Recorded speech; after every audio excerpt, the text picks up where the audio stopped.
Are we live? We're good to go? We're rolling. We have sound. We have speed. Action. Welcome back to the Graybeard Podcast. I am Jim, as always. And, last time I checked. So tonight is my big, for me, it's a big deal. It's on 100 episodes. Thank you. Yeah, wow, that crowd just shut the fuck up right away, didn't they? So with me this evening is a gentleman that you guys, there's some hair on my mic. You guys have met this person before. He actually, if you listen to the audio version of my podcast, he was my first guest. Let me take that back. Because you weren't my first guest. I just realized that I had Marcus and Cy on, but I was trying to make them more a part of the show. Like I was trying to make them co-hosts. But you were at my actual first. I was the first stranger. You were, yeah. You definitely gave me a stranger. No, you were a stranger for sure. And we met and we sat down and had a really killer conversation. I got to know all about you, and everybody else got to know all about you. So it just seemed fitting to me, and this is like probably the first time in a while since that first episode that I had you on, that I'm having you on, and it's not like, hey man, I can't find a guest, can you come on? Yeah, I'm always the fill-in. That's all right. You have no guests. Hey Russell, can you come on? Yes. Hey man, you feel like driving out here? I'll come out to the sticks. It's okay. Yeah. Whoa. No, he's right. It is the sticks. At any rate, Mr. Russell. Arimenta of So Scenic Photography. Everyone, please put your hands together and say hello. Oh, there's that crowd. Let's see if I can get them to. See, it didn't work that time. No, I know. I was trying to get them to shot. Shut up at the same time. And, hey, turn the number one headphones just a little bit to the left, just a little bit down. He's too loud. For himself. It's just in my ears. Yeah, that's good. yeah, that's good. That's good. So, Mr. Russell. Yes, sir. Happy 100th thank podcast. Thank you, man. It's good. I'm absolutely honored to be on. I'm honored to have you on. I'm honored that you are my honored on. Because I never thought in a million years after doing that first one that you'd get to 100. No, I'm just kidding. I don't know, man. It's something about this is like a drug. Yeah, it's fun. I never actually thought about doing it. As much as people were like, "Oh, you talk so doggone much all the time around my group," and I was like, "Well, I'm going to do a podcast." They're like, "Oh, you'd be great at it." I'm like, "I'd never even thought of it." And yeah, it was fun. You're easy to talk to. That's why I think you're at 100, and you're going to go to 1,000. And you're going to go. I'm definitely easy. Great. You are easy to talk to. You are. I appreciate you welcoming me in and giving me an opportunity to kind of market who I am locally, because I'm not a local guy in terms of this photography market. How so are you not local? I've never really focused on the Jacksonville market. Yeah, okay, that's true. I never did, because when I got into this, it was, the game was a little bit different. I was looking to try and grow a brand. And I didn't care necessarily about where I was, because I didn't know where I was going to be. Right. So I didn't know where this was going to end up or how it was going to play out or whatnot. And so I never really focused on the Jacksonville market. Now, I used a lot of the networking events and, model meetups and that kind of thing. But I kind of focused a little bit more on Orlando. And then eventually I made a lot of connections down in Miami. And so I never really thought about too much about building a brand locally. Yeah. Until a couple of years ago, when my daughter and I started doing sports photography and doing some of that stuff, we started working with some of the local high schools. And I love that you guys are like she's got the bug. Oh yeah, she was up on spring break this last week, and she helped me go film her old high school's JV baseball team. So big shout out to the JV baseball team for Bartram Trail High School. That's awesome. Those guys are and parents are awesome. I'm doing a lot of the photography work for them this season to kind of keep the chair warm for Kira while she's away at school. But it's been a blast. Right. I just got a new camera that I was talking about to you earlier, and Yeah. I put a 300 millimeter. Huh? Camera looks like it went out. Ooh, Which one? His. Technical difficulties. He brings gremlins. shocker! The gremlin. I wonder, did it come back on? Yes, it did. It's going to go back out. I got to go in here and make sure that there's no bullshit happening.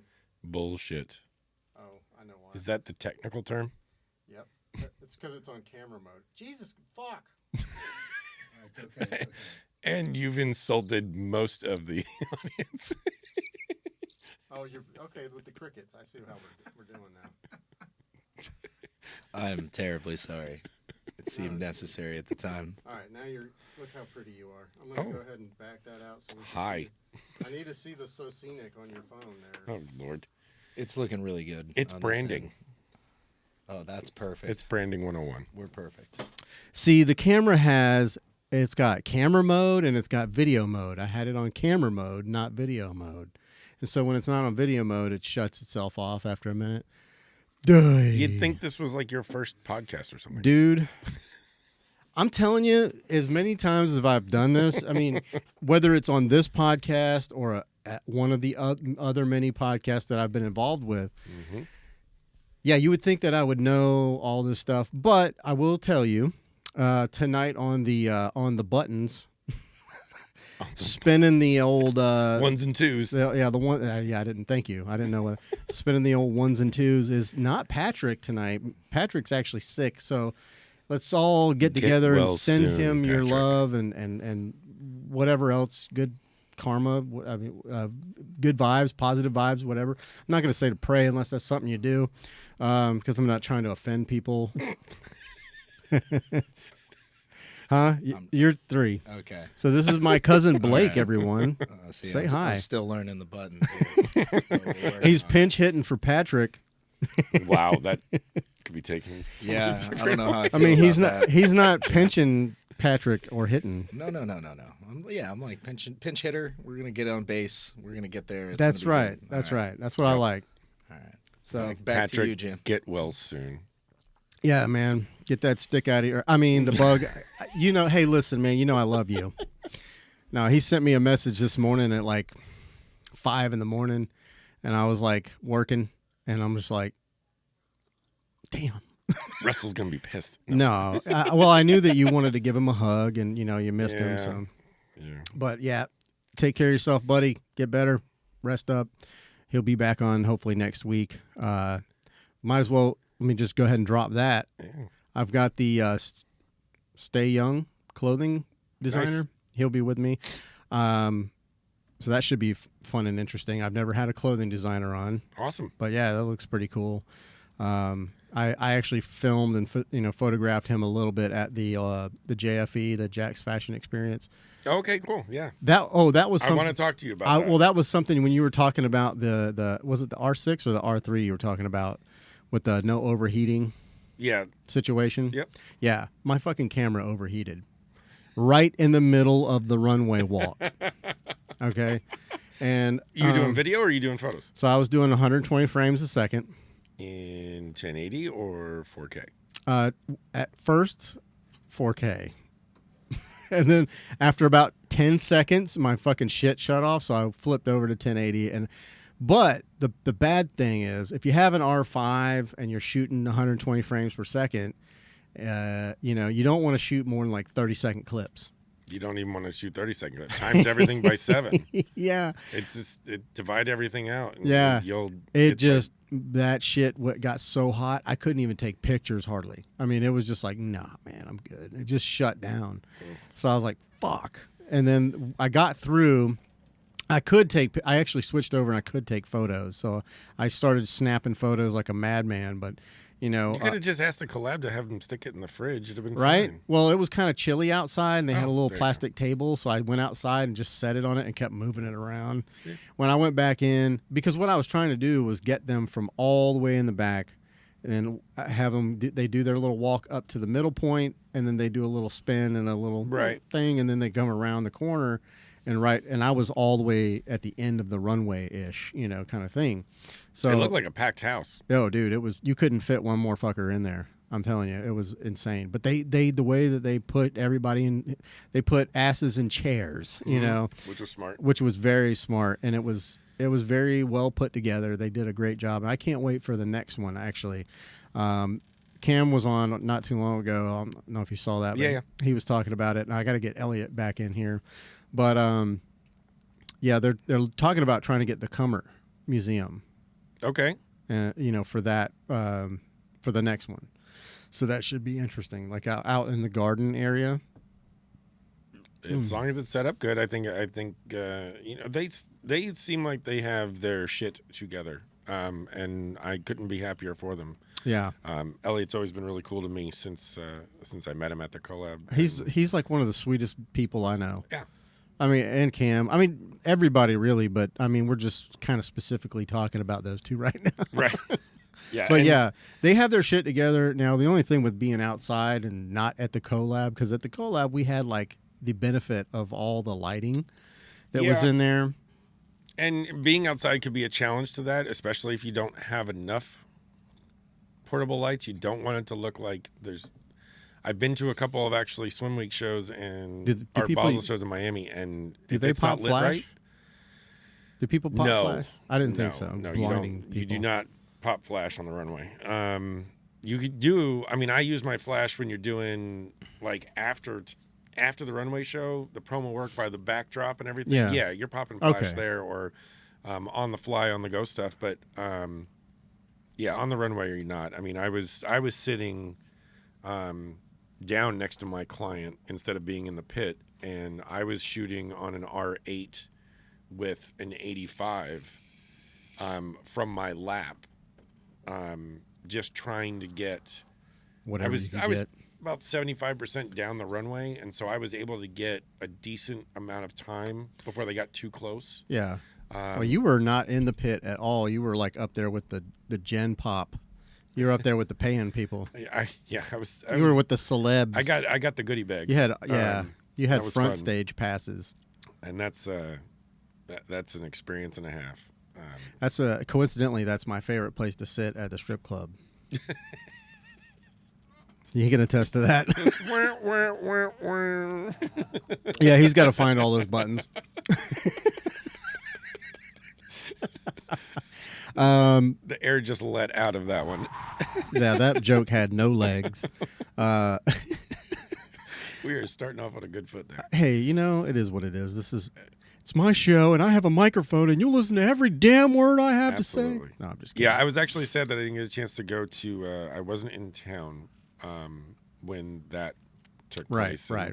I wanted to be there because they've been really nice to me ever since. I want to actually just go and shoot there, but At the collab? yeah, I actually did the Matrix event. Yes, I know, and I missed it, and damn it, that's the one, like, everybody's pictures from that, everybody's, like, video and photos, it looks so fucking cool. It was a cool event. I know Cam kind of, I don't know what was going on or where all the photographers were, but they were like, there were a few photographers that were shooting, but there weren't a lot of photographers there in this one spot. And Cam came right over to me. Any chance you could shoot for a little while? Yeah, sure, why not? Wow, So that's I just weird.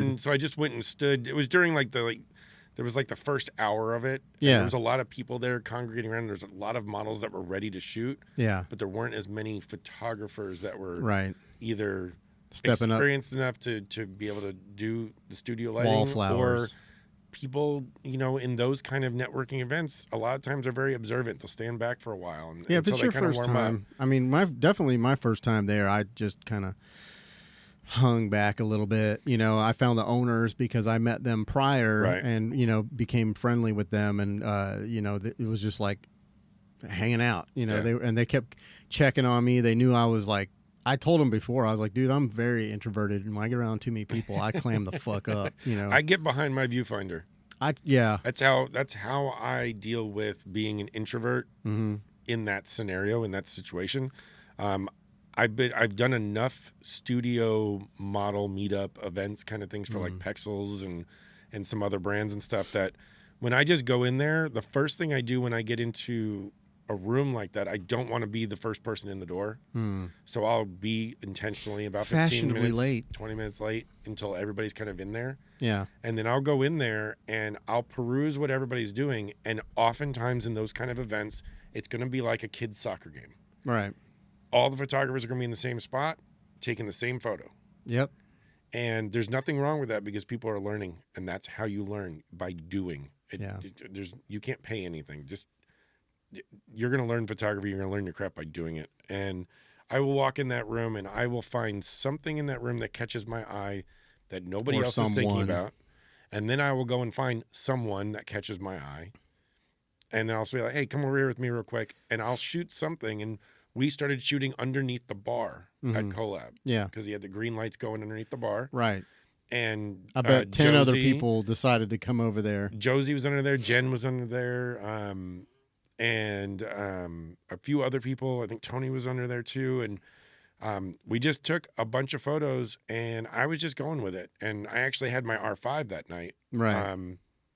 For some reason, I didn't have my R6 with me, and I was a little worried because my R5 being as high a megapixels Yeah, and the light. can be a little challenging with I'm the low shooting light. at 350,000 ISO. But it it came out really cool. Like Josie's stuff, I thought came out really Yeah, cool. all of it. I mean, like I said, I saw like they did promo videos like beforehand. Yeah. You know, like on the little treadmill. That was cool. The treadmill was fun. I was a little worried about the treadmill. I didn't use it because I was too worried somebody's going to fall off of it. But, Yeah. But no, it was actually a really cool experience. Yeah. I thought everybody did a really good job of kind of getting into character and trying to roll with it. Yeah.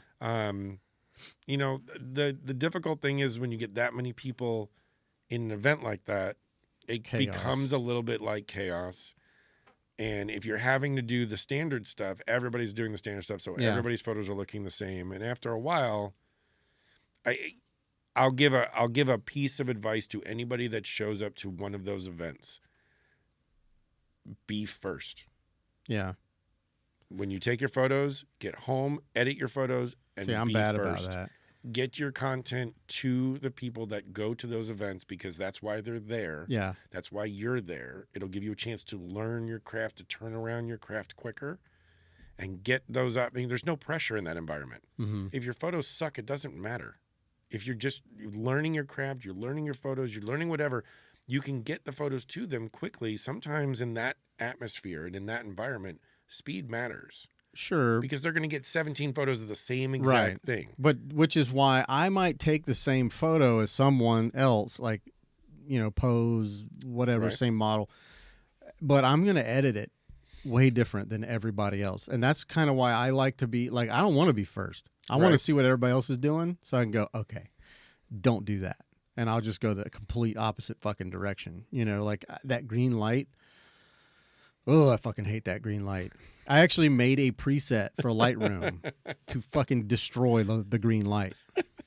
I mean, I lived in the green light. The green light shots, you know, that it seemed like, you know, when I found the different area to shoot, that's where I differentiate myself out. Is I'll go to a different angle. I'll go to a different spot. Right. I'll be shooting under like, you know, tripod legs and Yeah. like shooting from different angles and trying to get people more not posed and more in the moment of enjoying themselves. right. And it comes across better for what I'm looking for because I'm not at a point in my career now where I need 500 photos of the same thing. Right. I'm looking for something that catches my attention. So So- you don't motor drive when you just okay, get into position and just so you get 500 photos of the same thing because her eye might be blinking the right way in one of the photos. I do use high speeds sometimes, but not, you know, obviously when you're using off-camera flash, you're not going to do that. But when you, Although I will. you know, and sometimes in their light, they have their lights set up and they're stagnant, so they're model lights. So Right. You can set your camera to whatever you want, and then you can just fire away. Right. I was burst shooting a little bit with trying to get some of the matrix motions and movements. Right. And some of that stuff didn't work. Did you do blurry photos? No, I sure didn't. I do not do blurry photos. Won't do blurry photos. Don't ask me to do blurry photos because The only kind of blurry photos so that I actually stupid. like and want to try is like light painting.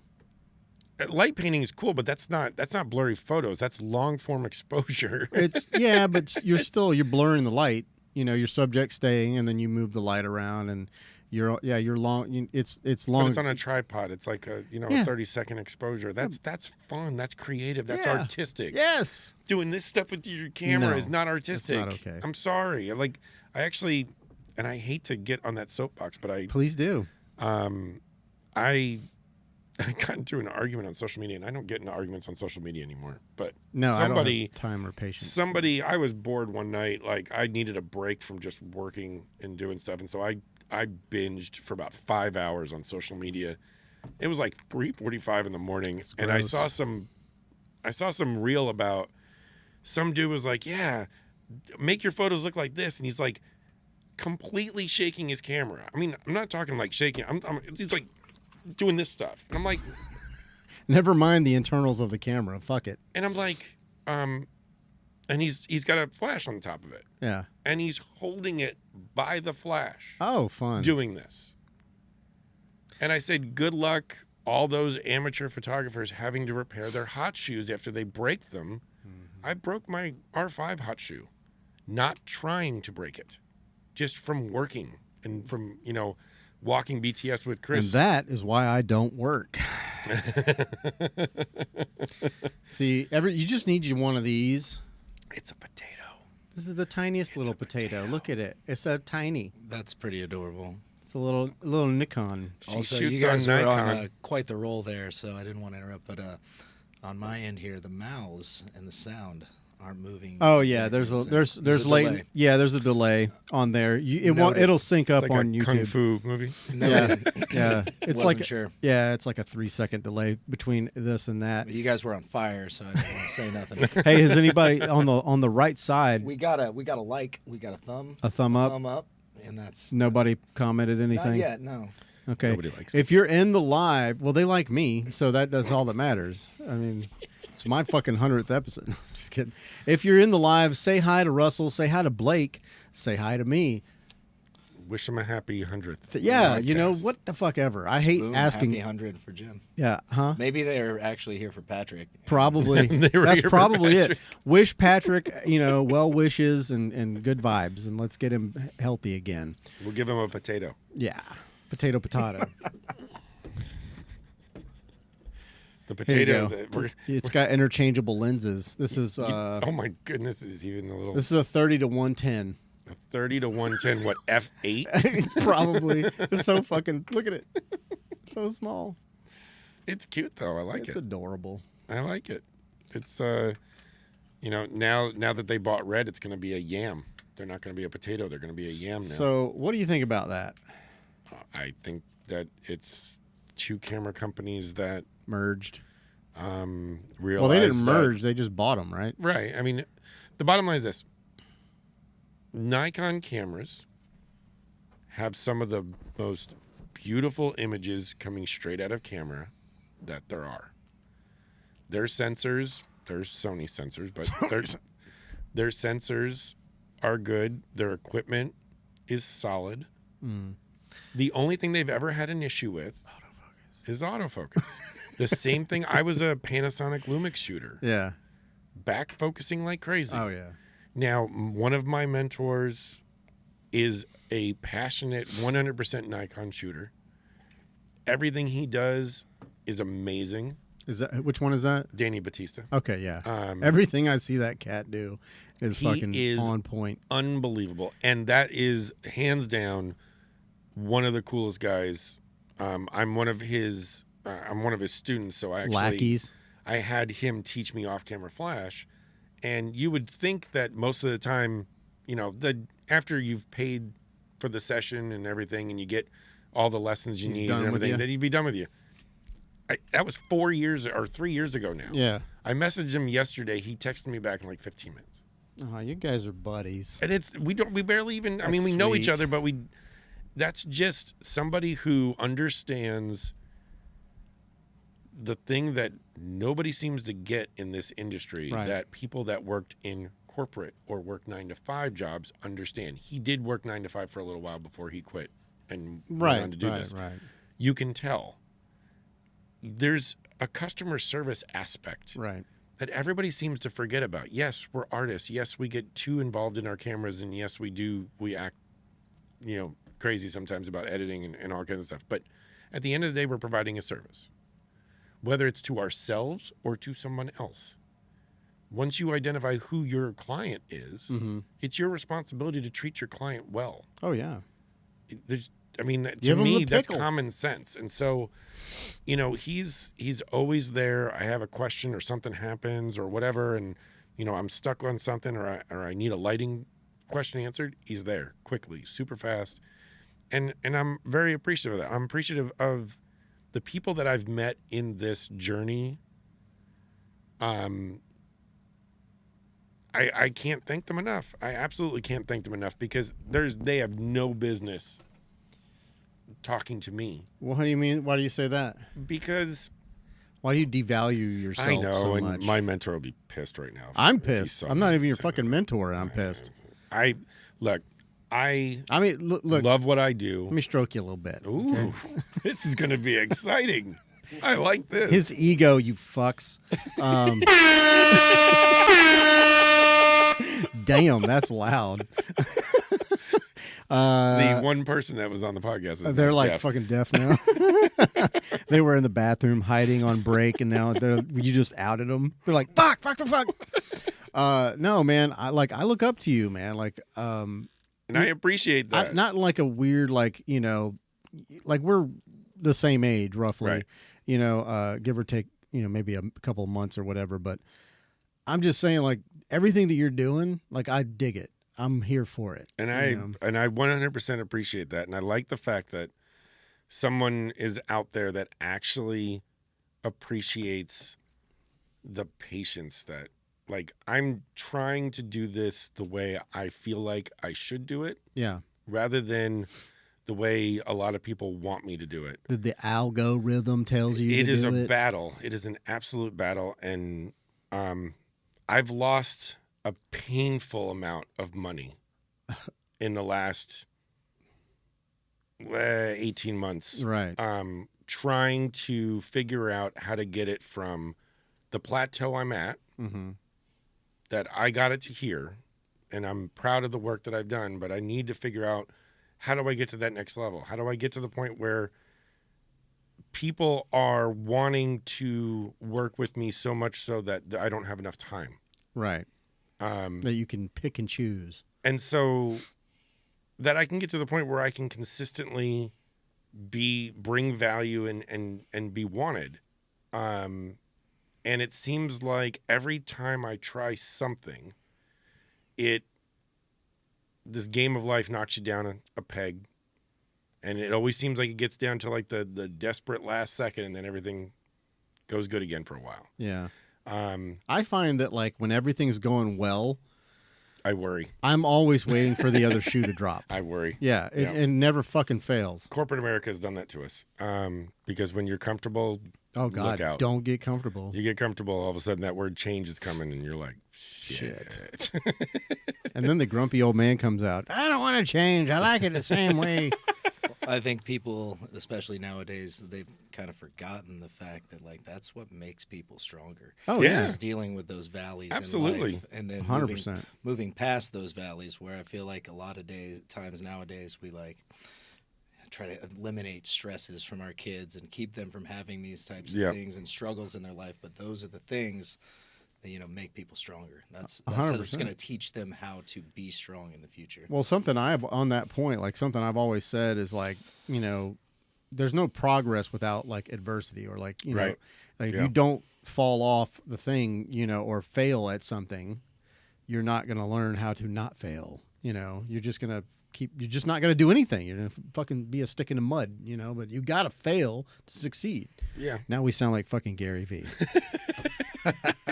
I love that man. I do. I know you do. Absolutely love that I man. know you do. You suckle his teeth. And, you know, I should have worn my Gary Vee glasses.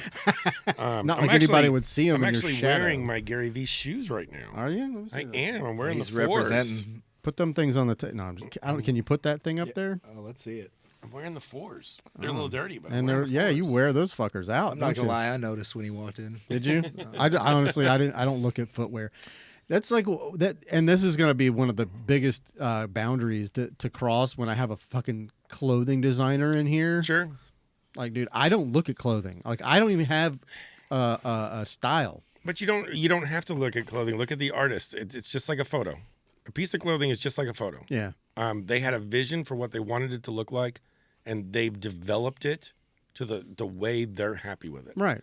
You know, a lot of people that aren't in the fashion world are very similar to the people that aren't in the photography and videography world. That they look at and they constantly look at the model's face, or they're looking at, you know, their measurements, or whether they're big or small, or what, you know, whether they're black, white, or Latino or whatever. I look and see if they know how to move their body. Right. None of that actually matters in the fashion world. The fashion world, you're a walking coat hanger. Yeah. You're God, so- that just kind of lowers it down into its You are basis components. the model. You are the base component to showcase the material. Yeah. And you see that with a lot of fashion work. You're like, oh well, you know, wow, like look at her makeup, or look at this, look at that. Fine. If there's a makeup that's being, you know, a brand that's being marketed or something, Yeah. fine. You're looking at that. Other than that, you're looking at the whatever brand clothing line Right. you're there. If you're there at Nike Swim, you're looking at their swimsuits. You're not looking at the person wearing the swimsuit, Right. unless you're trying to envision your clientele being the same as the model that's walking in the swimsuit. Right. So if you're going to buy a bunch of them to sell in your stores, you want to find somebody that's close to your clientele. That's when you look. Which is at weird them. to me, because I would think, I mean, I know that there's like, I mean, not to get off on like clothing designers and shit. I'm actually just brainstorming now for when he comes in here. But like, I aim to please. well, just not in the face. What the fuck was I saying? Anyways, no. Your lens is too big for me. Hey-o. Yeah, the new ones are just short and stubby. But yeah, I don't know. I wouldn't be, if I was a clothing designer, I would not be niching down into one specific demographic of person, you know, whether Yeah. it be body type or, you know, whatever it may be. I mean, I think that's a detriment to them. I mean, honestly, but you know, what do I know about that shit? Because It depends on your market. I mean, if your market is the casual everyday person, well, then it's going to be a little bit different than if your Sure. market's to the couture and the I need to the start ravishing. seeing some fluffy people on the fucking runways. You know what I mean? Like dad bods. You are making me bite my tongue. Why? Did I strike a nerve? I'm just saying, maybe I would feel comfortable of getting up there and showing off my gut. You know, what I mean, a little bit. You don't want to take pictures of that? You're going to get me in trouble. Okay, we'll skip that. We'll skip that. We'll skip that. There is a place for everyone Yes. and every type. I do agree that some types work better in other places than Yeah. you know, say swim week, but There's it's probably the not way a the lot world. of. It's the way the world is now. You know Probably what? not. That's the way it's always been. You know what? I preached about body positivity for so long. I was Yeah. so happy about it because I couldn't stand watching all of these beautiful, skinny people say that they were fat. Well, you all have a the time. daughter. You want and- you don't want her to be taking that role model. And, You know, I hear like 12 and 13-year-old kids walking around the mall, and you're walking around the mall and you hear them talking about, oh, well, I need to lose a couple of pounds, and they're like 90 pounds. What do you mean you need to lose a couple of pounds? What, like, I don't. You're like, going to blow away, you waif. I don't like the point that it got to where everybody had to be this or everybody body had to be that, or then dysmorphia. everybody has to have a gigantic ass. Yeah. They can have a waist that's like this big and then this gigantic ass. Like there are some people, if you're 5'8", 6 and you weigh 90 pounds, you're not going to have a big ass. Only if she's 5'3". I don't understand. I don't understand what why everyone has jumped so trendy. The thing about fashion that's always been fun is fashion has always been about what's next. Right.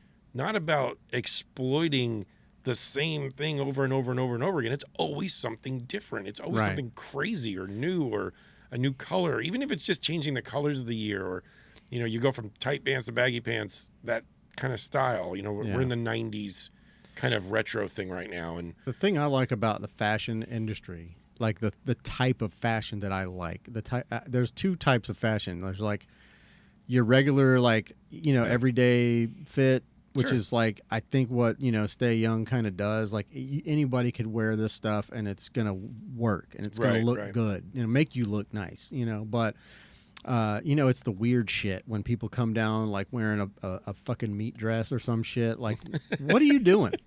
What the fuck are you doing? You like, just brought up the meat dress. You know what? I know that was a Lady Gaga thing, but it just popped into my head. Or like they'll like wrap 35 layers of saran wrap around somebody and call it a dress. Like, yeah, are you fucking kidding me? Are you selling this? Oh yes, it costs $20,000. Bitch, that's fucking Reynolds saran wrap. Get the fuck out of here. Get the fuck out of here. It's not sponsored. I liked the body positivity thing until it went, as with everything in this world, went too far. And now you have people that are too skinny being accepted and people that are too overweight that are being accepted. There are health concerns. Yeah. I have no issue with whatever size you are, but you Just can't be say, healthy. but if you come out and you're 70 pounds and I can see your rib cage and you haven't eaten in 5 days, I don't care what you're trying to fit. You're not healthy. Yeah, you're scaring me. You need.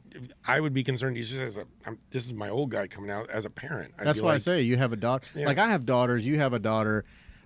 It's just one of those things that you like. I never wanted my kids to grow up and think that that's the way they needed to look. Right. They should be themselves. Right. They should. Everything in moderation. I look at everything in moderation. Try to be healthy. Try to. My goals with Kira were to just, get her to college without having to, unfortunately back in the day we were like, no drugs, no pregnancies, no polls before 18. Polls. No polls. Oh, I know. No, I know. I thought you were talking about like, There's nothing wrong with any voting. of Voting polls. There's nothing wrong, but doing that before you're 18 sets you up for a tougher life. Yeah. Maybe drugs. One of the things. Definitely.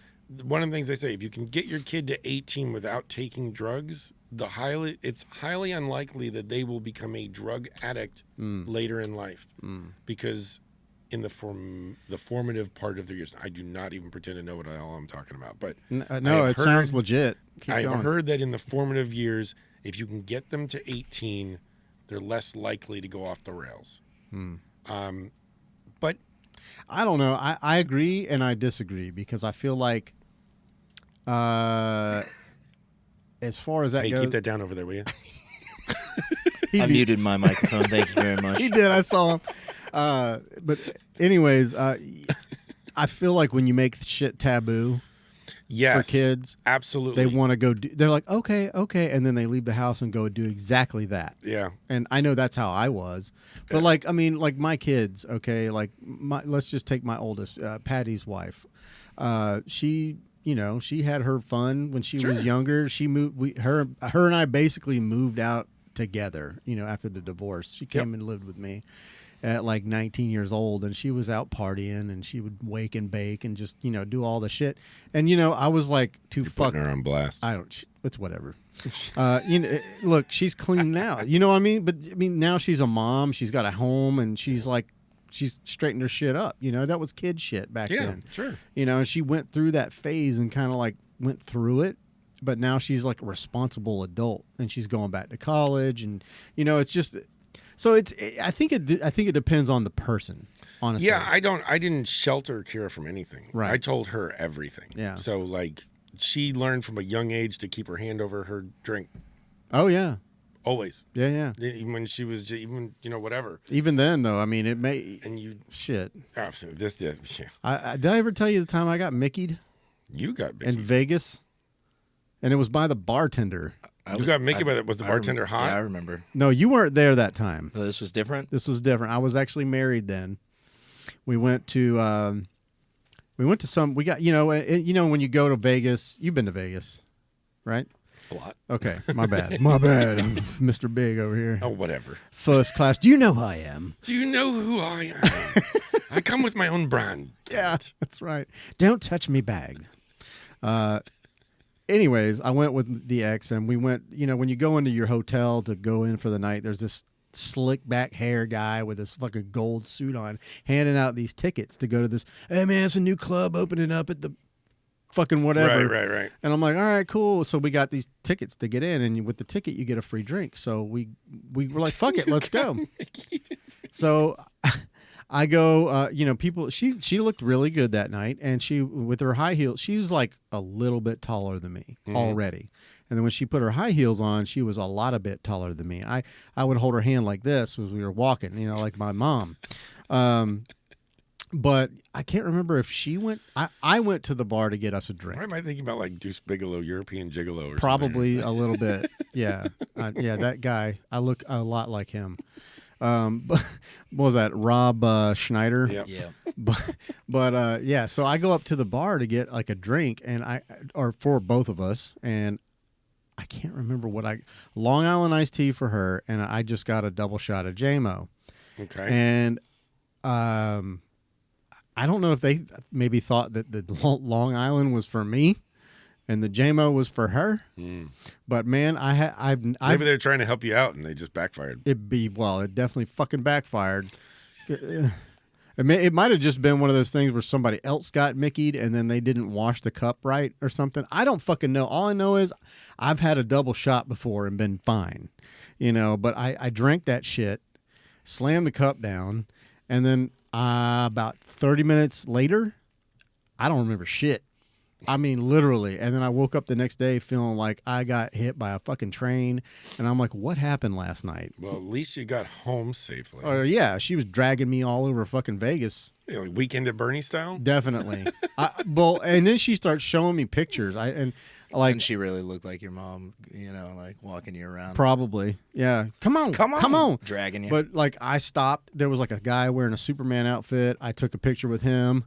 There was an Elvis. There was so Darth you were Vader. conscious. You just don't remember it. Oh, I was standing. Yeah, I was moving around, So but I completely blacked out. You were hangover. Definitely. That's exactly how that shit happened. Like I had flashbacks when I saw that movie. Apparently, the little where is it at? The Bellagio, I think, with the fountains, and they'll play a song, and it can be like, depending on what song it is, might be like 3.5 minutes, and the thing will dance with the song. I fucking held my phone up and video recorded it, the entire fucking song. I don't remember it. Did you keep it centered on your phone? Oh, Was yeah. it good? Nice and smooth? Oh, yeah. For sure. I watched it the next day. I was like, who the fuck took this? She said, you did. Look at all these other pictures, you asshole.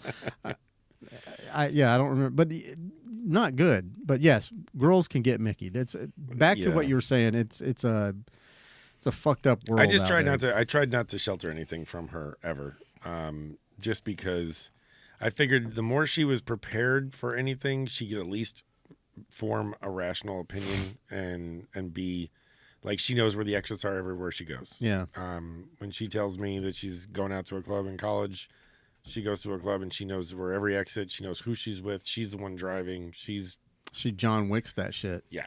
And that's the way I kind of brought her up. And I don't take any credit because it's her life. It's her choice. It's my life. She can do whatever she wants to do. But is it scary though, having your daughter like not in town, like she's out of town? Not one bit. No? Nope. Because you taught her right?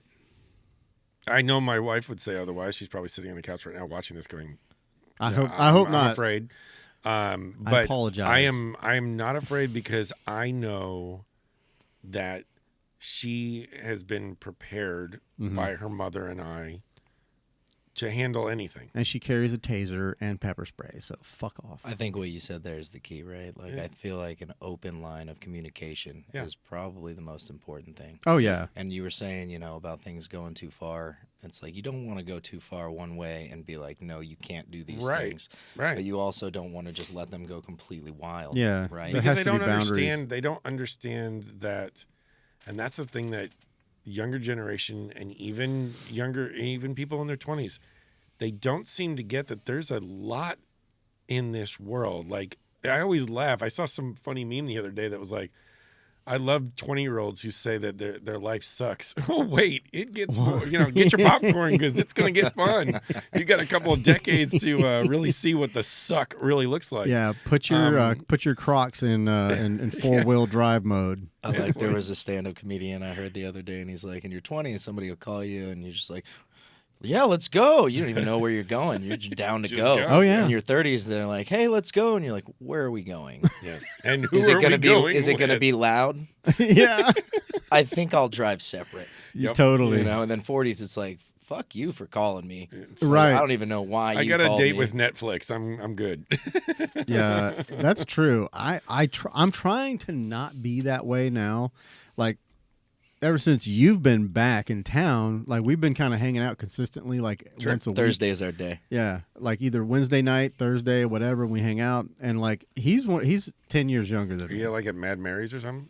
Huh? Mad Mary's. I don't know what that is. Drag queen bar. Oh, not yet, but we might go. Yeah, we're I mean, not you know- opposed to anything. Yeah, he's bringing this fucking shit back out of me. Like It's amateur night. you, like the I've first. had that effect on him for years. Well, the first time that like since he came back, the first time we actually hung out, Yeah. it was like Wednesday. I remember it was a Wednesday night. He was texting me. He's like, "Yeah, I'm about to leave the rink and shit." He plays hockey. Everybody,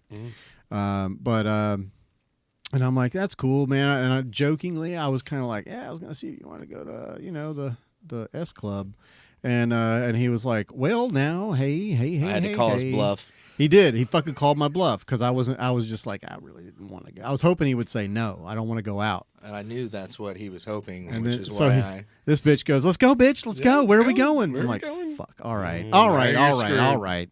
Then we walk in, I'm like, I'm pretty sure I came here with your sister years ago. Yeah. Yep. Yep. That is weird in all kinds of levels. Well, we're all cousins. Yeah. I know. Yeah. That was the one thing about the local establishments here. The one thing I noticed when I first moved out here Everybody's cousins. 20 years ago, no. There were more women in those strip clubs than there were men that were participating and that were sitting there Yeah, yeah. watching. It was a really cool experience to kind of see.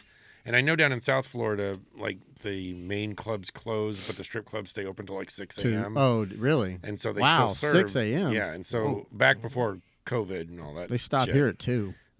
Lame. So everybody would go to the regular nightclubs. Like whenever I'd visit cousins down in like West Palm and stuff like that, you'd go down to the bars until 2, and then you go to the strip club from 2 until 6 because they're still serving. Yeah. Or at least that's the way it used to be. I don't know if it is like that now that COVID's happened, but it was always kind of it was just a social experience. Yeah. Whereas in Colorado, when I lived out there, you went to the strip club, it was kind of like, it was like, okay, you went to the strip club for a reason. Unless you were very wealthy and you went to the the nice steakhouse. one. Oh, That was a strip club. but they serve steak. They're serving meat, that's for sure. There's a place in Reno that has a Michelin star, a strip club with a Yeah. Michelin. Yeah. What is that? I think it's a fancy award for Yeah, good food. Wow. It's a food award. Like if you get Michelin rated, you're like top of the top. I keep hearing about wackos, and as long as I've lived in Jacksonville, This is always busy. I have never been there. It is always It busy. says best burger in town. That's what I keep hearing. Just don't ask where the meat comes from. Meow. It was a Demolition Man joke. Demolition Man joke, not real. Oh, Don't wow. know anything. You Wow. cannot hold all me to all that. restaurants are Taco Bell. That's right. Yep. We won the restaurant wars. Yep. Yep. See, I remembered that wrong. I thought it was that after the devastation hit, it was the only restaurant that was still standing. But I just forgot the restaurant wars. Yeah. You know, I actually think you're both a little wrong. I think it was the franchise wars. that Oh, they you're won. right. Yes, It that's is the right. franchise wars, and I'm a movie guy. That sucks. Yeah. I Well, hate it's that I been a got that long wrong. time. It's an old movie. How old? Let's see. I watched that movie in the almost. 80s? I've watched Yeah. Demolition 89, Man 90? every year. I have it at home. You watch it every year. You should. I recommend anybody who listens to this podcast ever go and watch that movie now. It still resonates. With everything that happened with COVID, Yeah. go watch that movie now. You And will be stunned. Not only that, but like the think happy about joy feelings. Everybody think gets about insulted. Elon Musk and his Oh. brain chip. You know, like that with the having the sex. Like Yeah. it's not. There's no touching. Oh, and the headsets are the freaking Apple Pro Vision. Right. Yeah. They are the yeah. Apple Pro Vision. I'm like, no, that movie. Go see that. Go watch that movie. You put that and Idiocracy together. Oh, And we're there. We're We're there. that's where we're living. It is frightening. I've still not seen Idiocracy. It's good. It's frightening how accurate. Yeah, that's probably why I don't want to watch it because I'll see myself in it. You know, Patrick just chimed in and said, "Yo." what's up, baby boy? Yo, Hope you're feeling better, buddy. does he have a bucket by the bed? Is there a bucket by your bed? If not, get one there. I'll let you know what he says. Yeah. Get well soon, Patrick. Yes. Your boy over here misses you, Patrick. They both do. Yeah, but Blake's he's coming through in the clutch, and he's crushing it. I We couldn't also find the word. determined that most of the people who comment on this podcast are actually here for you. Apparently, every week, Patrick. Yeah, that's true. They're not here to see me or any of my guests. They just want to hear from Patrick. Yep. That's true. Hey, everybody. This is in honor of Akira Toriyama. Just FYI, you know, God rest his soul. I think that's who that is. He drew himself into the picture right there. Really? Yeah. Anyways, He he's the asked- creator of the Dragon Ball Z. He said, "Y'all talking about conspiracy theories without me?" Conspiracy theories? If we were, It's not a trust me, conspiracy theory. It's a fact that Demolition Man is an exact replica of what's going on today. I should have just had him call in, but we're using my phone as your camera, so I can't. But I yeah, got a phone. We can make that We happen. could Zoom. We'll do a Zoom call. you just got to hook it up to the Bluetooth on there. But It'll be like COVID all over again with podcasts. I fucking hate that shit. My boss called me the other day, and she goes, "Are you ready for your Zoom?" And I'm like, "What?" And she goes, "Yeah, you have like in 5 minutes, you got to Zoom with me." And I'm like, "Why? You're on the phone with me right now. Just tell me what the fuck you need to tell me." And she was like, "Just log in." And then, you know, you log in, and then you get like, you got to call the number so that you get the audio. You sound like a really old guy. Right? It never fucking, well, none of this shit. Yeah, I know. Oh, that was a good one. I None of the remember shit when ever cars works. went both ways on the road. Get off my lawn. All right, fucker, that's my line. I don't have a line, so I right. don't care. All right, old man. I know, right? Get off Anyway, my rocks. there you go. Get off my weeds. No, man, I just like I just don't. I've never liked being on the fucking video chat with people, FaceTime, Yeah. Zoom. It's not my favorite. Like I'm not a big. I thought about doing the whole like being able to like to do the over the interwebs, you know, type of podcast episode. Like Are if you following what he's saying? Because he's losing me. okay, so like What you got in that thing? like the Zoom shit, you know, like having somebody zoom in case they can't come all the way out here if they can't physically be Right, here. right. Oh, absolutely. I wanted to figure a way to do that on this with this setup, but like my little tiny teeny brain hasn't been able to make it figure out. I mean, yet. you got the first step. You got a nice Got a monitor, monitor here. there. Right. Yeah. Well, I have to be able to have, and I mean, I think I could figure it out, but Max headroom kind of thing on there. I'd have to put my laptop like here so I could look at the camera and you know what I'm saying, kind of thing. Yeah. But I got to figure out how to do that. But I don't want to do that honestly because There's also that voice delay every time. there when you is, have that. yeah, It's especially when you're annoying. doing live. Like fuck all that noise. But Yeah. I don't know, man. I like having people here in front of me, physically, so I can touch you. Ooh, that's exciting. It's like the people who are book people, and they need the book. You got to have the physical. Yeah, I'm not that guy. Either. I don't. You're an Audible guy. We know. No, I want to listen to my books. He sees us and he hears us. Yeah, I just want to listen to my book. You get more shit out of audiobooks. They put like they'll talk about the chapter in between, and you Sure. know, I don't You know. get it. You can get. It's almost like getting like a Cliff Notes version of the movies. But the movies I don't like when you have like the director talking over it. No, I won't. I'll I never don't watch need to that. Hear that shit. No. That sucks. No, Yeah. It's no fun. So, anyways, back to whatever the fuck we were talking about before. We were talking actually about on kids. we were actually on a Gary V kick for a second, We and were. I think he actually kind of had something that was relative to that statement. That why do we constantly make 5-minute meetings an hour long? If you have a 5-minute meeting, send an email. Well, they do it to reaffirm their importance. It's not a good business model. They want you to know who's the boss. It's absolutely not a good business. It's model. fucking absolutely ridiculous. Yeah, there's culture is not the same as it used to be. Culture is treating your employees good and actually being genuine and understanding what it is that they want in their life. It is not fucking men. It is not. You need to be here 9 to 5, and you need to clock in, and we need to make sure that you're. Like, don't you go to the bathroom without taking a 15-minute break. Every minute that you possibly can be. I applaud the company that I worked for because they are, they're still hybrid. They haven't called you back to the office fully yet, and they're really good about, just kind of they're building workspaces that are more now. They're flex spaces. You can go and sit in a little cafe. You can sit in a little corner. You can sit. You bring your laptop, you plug in, you work, you do your job. Yeah, it shouldn't matter where the fuck you're at. And it feels like a WeWork kind of space. And that's a great thing. I think that's the wave of the future. I think these companies that, unless you're doing something that's hush-hush, like I get that Rockstar called all of their employees back because all of their remote employees were leaking Grand Theft Auto 6 crap. Yeah. I heard about that. You know what? I get that. That makes sense. You have something that is highly confidential because it's a product that's not released yet that's going to be the biggest video game that's ever been made. I get that. There's a reason. You have a reason that you should be in an office in a secured location, working on it. But like 99% of the jobs now, I think can be done anywhere. And that's that's a truly important thing to that's the culture that needs to be out there. Yeah, I'll say I that's like agree. the biggest anymore. positive out of the COVID era was like people realizing that, and businesses even coming around to the fact that saving on overhead. I mean, they have to be saving a lot of money by not having as much, people in buildings having to pay for office space, things like that. Yeah, you just throw up send people's home with a little computer. I remember years ago, the companies would talk about, oh, well, we have too many employees. There's no way we could ever go remote. There's just too many.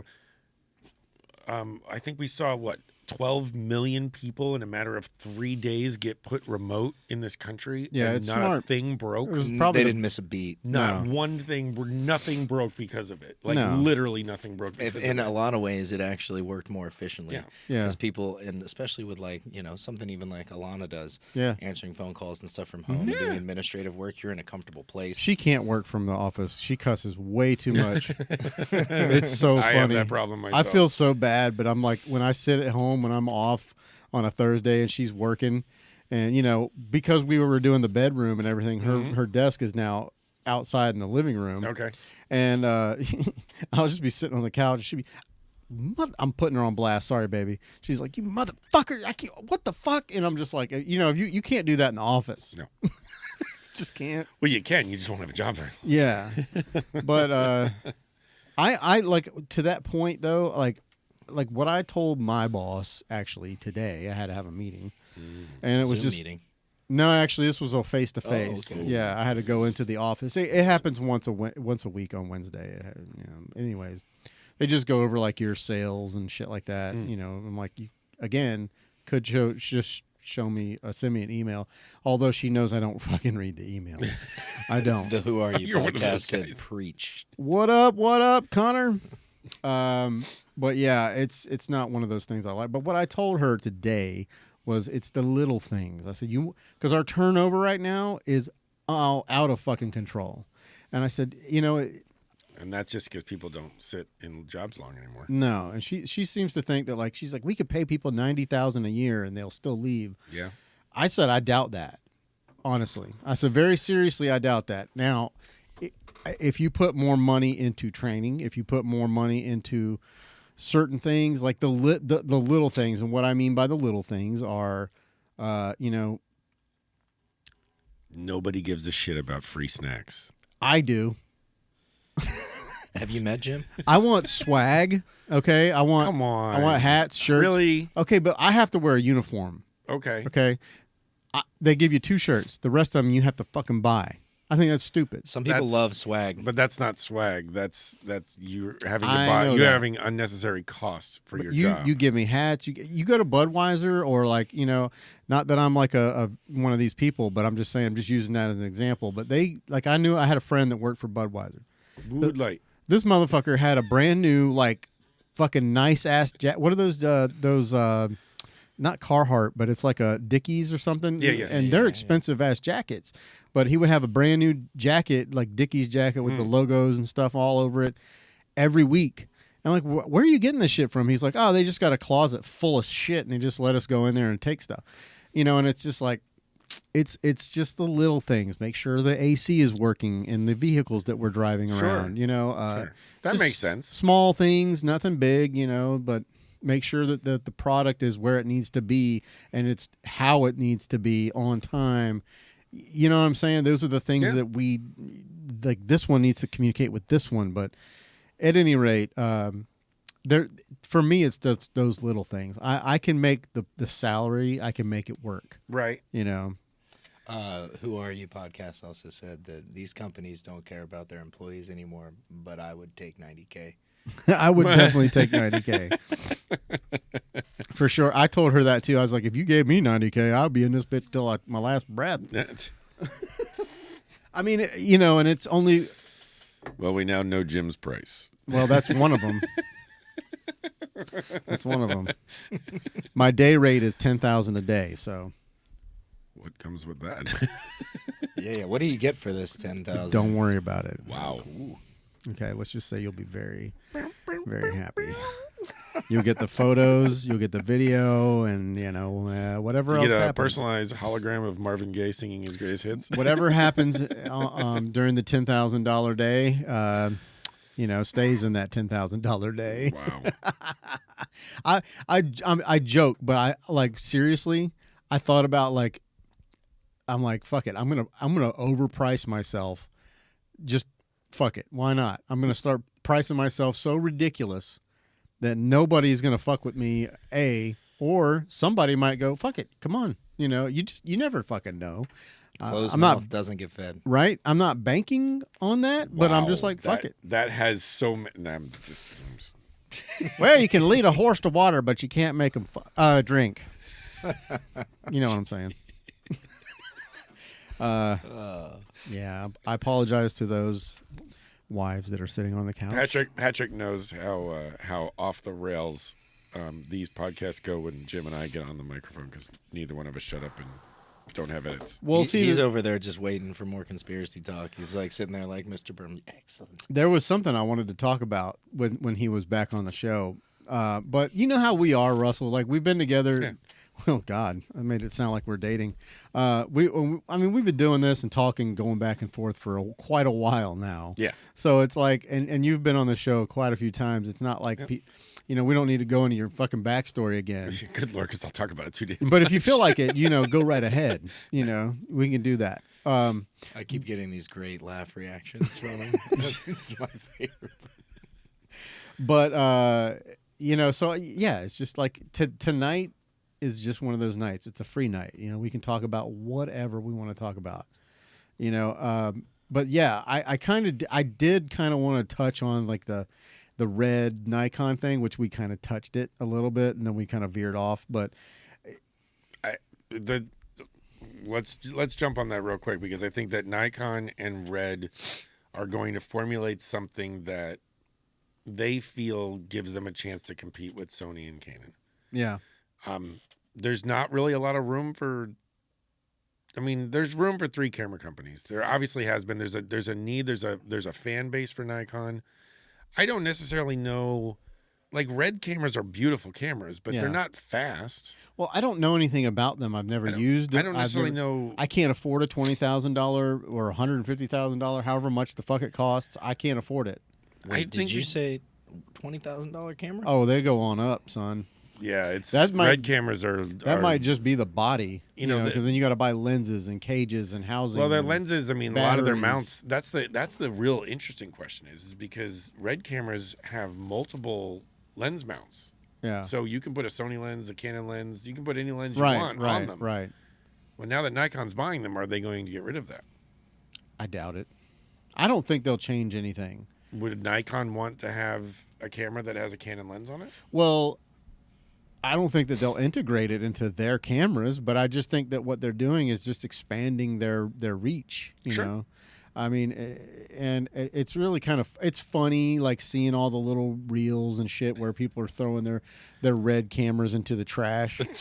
But like, are you fucking serious? Like, That's really funny, actually. if you have a red, you're a serious filmmaker. I mean, I imagine you're not going to drop bank on a camera like that unless you're like really into filmmaking. I think it's hilarious that Sam Newton was getting hate mail Yeah. after, he's the guy who did shoots on Nikon. It's like a music video. It's like a joke music video that he did, and he works for Canon, or he's like a Canon influencer or whatever. But Is he an ambassador of light? something like that. But he's a filmmaker. That's what they call him. and he's always Vanessa shot. Joy. And he's always called Nikon's potatoes. Right. And he made that video about she shoots on Nikon, and it's hilarious. If you get a chance to check it out, Sam Newton shoots on Nikon. It's a hilarious video. But I mean, you could pull that up right now if you felt like it. He's got a character. What are we looking up? Sam Newton, she shoots on Nikon. Well, while I'm doing that, we have a question from the Ooh. audience again. Shoot. Our RU podcast asks, what do you guys think is a good starter camera for someone just getting into photography? I just bought a Sony ZV-E10 to record my podcast. Well, I'm just going to jump right in here and tell you that I don't know dick about Sony, but Sony's a good camera for those, and I'm going to piss a lot of people off right now, for those people that really don't know what they're doing, but they want to get good pictures and video. Really? That's what you're going to go with. yeah. You're going with that. Let's get the other take here, and then real quick, what am I searching for? Sam Newton's YouTube channel. Yeah, you can click on the little doodad. Oh, I see. Yeah, The YouTube thingy, gotcha, no I bobber. gotcha. We'll get there. You guys can keep talking about this question here. If you It may take a minute.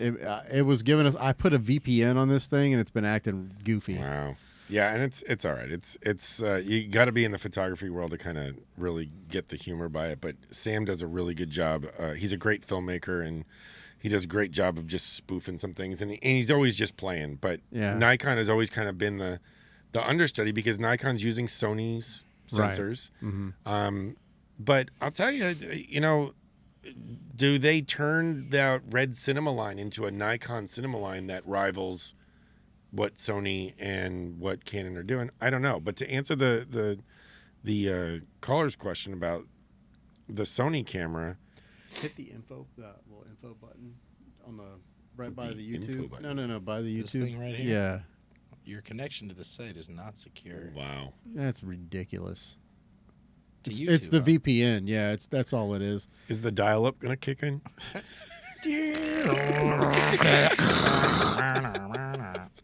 Hit the cookies and site data. But I'll answer the question Oh. while you guys are trying to figure out There we your go. And then Sam Sam Newton. Newton. She shoots Nikon. Sam Newton Nikon. There we go. Okay. Which one would you like me to Is it click? that one? The one with the potato This as a one right camera. here. Let me pull it up before I switch over here. Yeah. Let's make it big. The volume is over there by you. It's just the TV remote. Oh. But yeah, don't. It's on fucking. You have to The skip this answer to that ad. question, though, Yeah. is the best camera I'm gonna hand that you this can part start to with you, is Jim. whatever camera you have in your hand. Well, he's not. Whether it's your phone, He's whether not it's really a photographer or Right. a videographer per se. All right, we're gonna switch over now.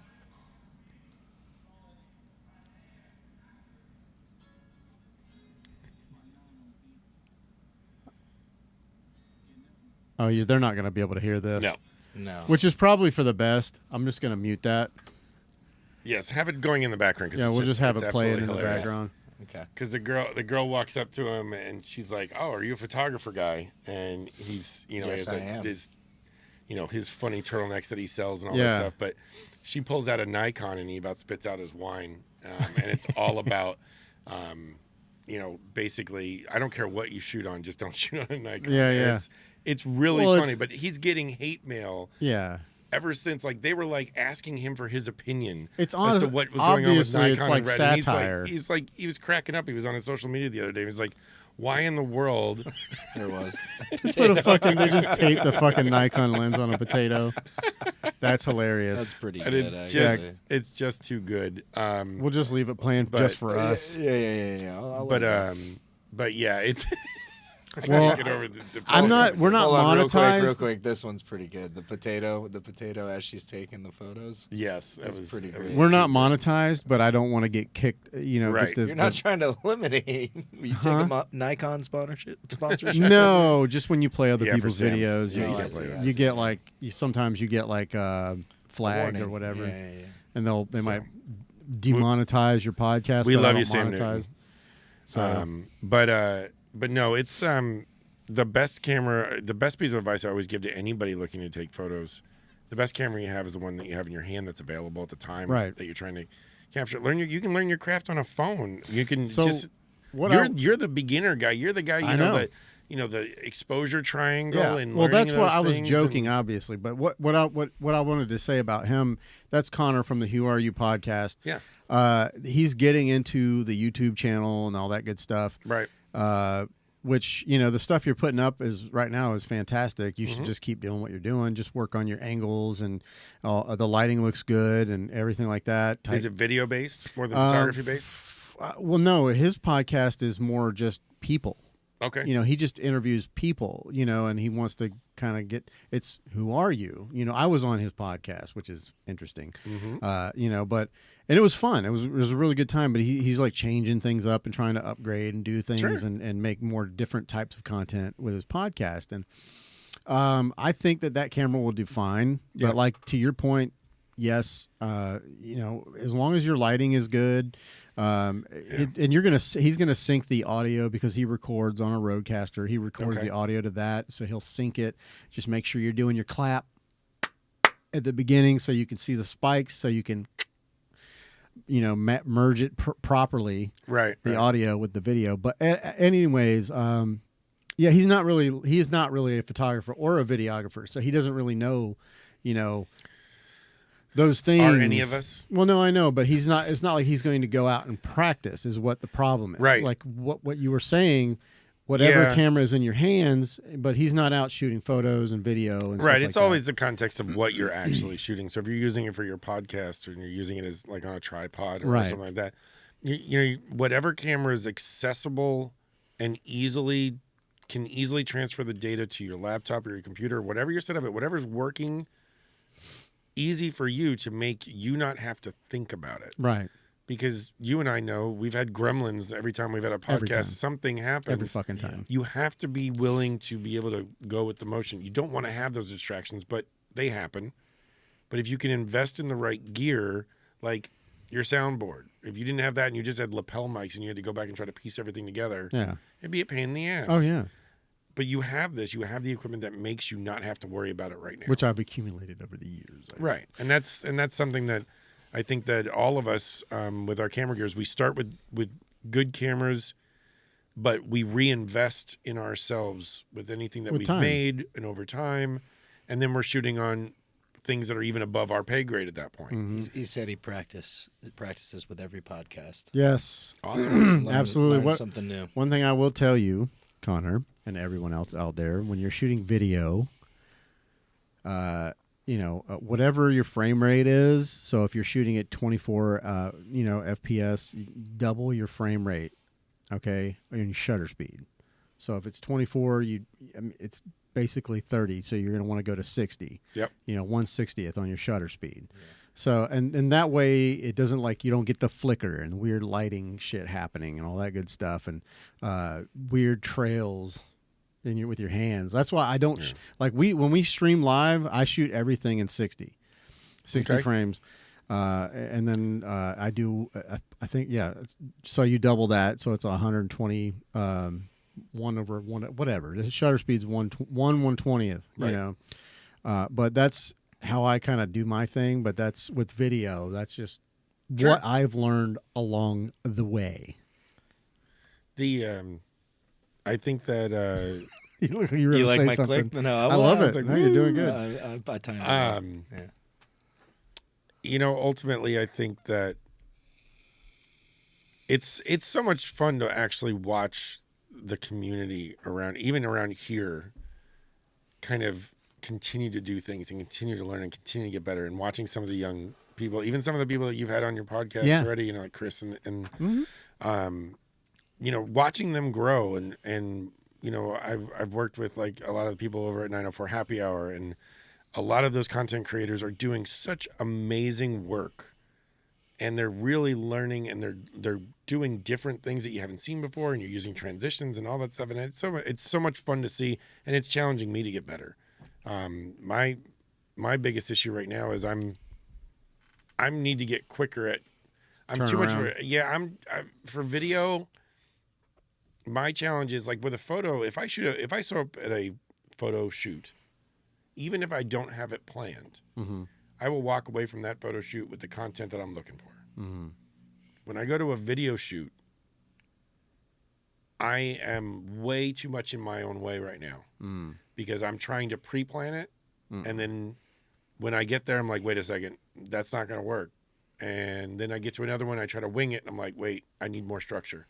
So I'm trying to find that balance. A happy balance. And that's always a challenge. Story building is a tough thing. Like I'm working on a passion project right now that I'm actually did the conclusion. I did the ending, the bonus footage, and I did the second act of the video first. Right. I'm building it backwards. Yeah. Because I've heard it's easier to do it that way where you know where you're going to finish Yeah. rather than just going through it. I don't. Sorry.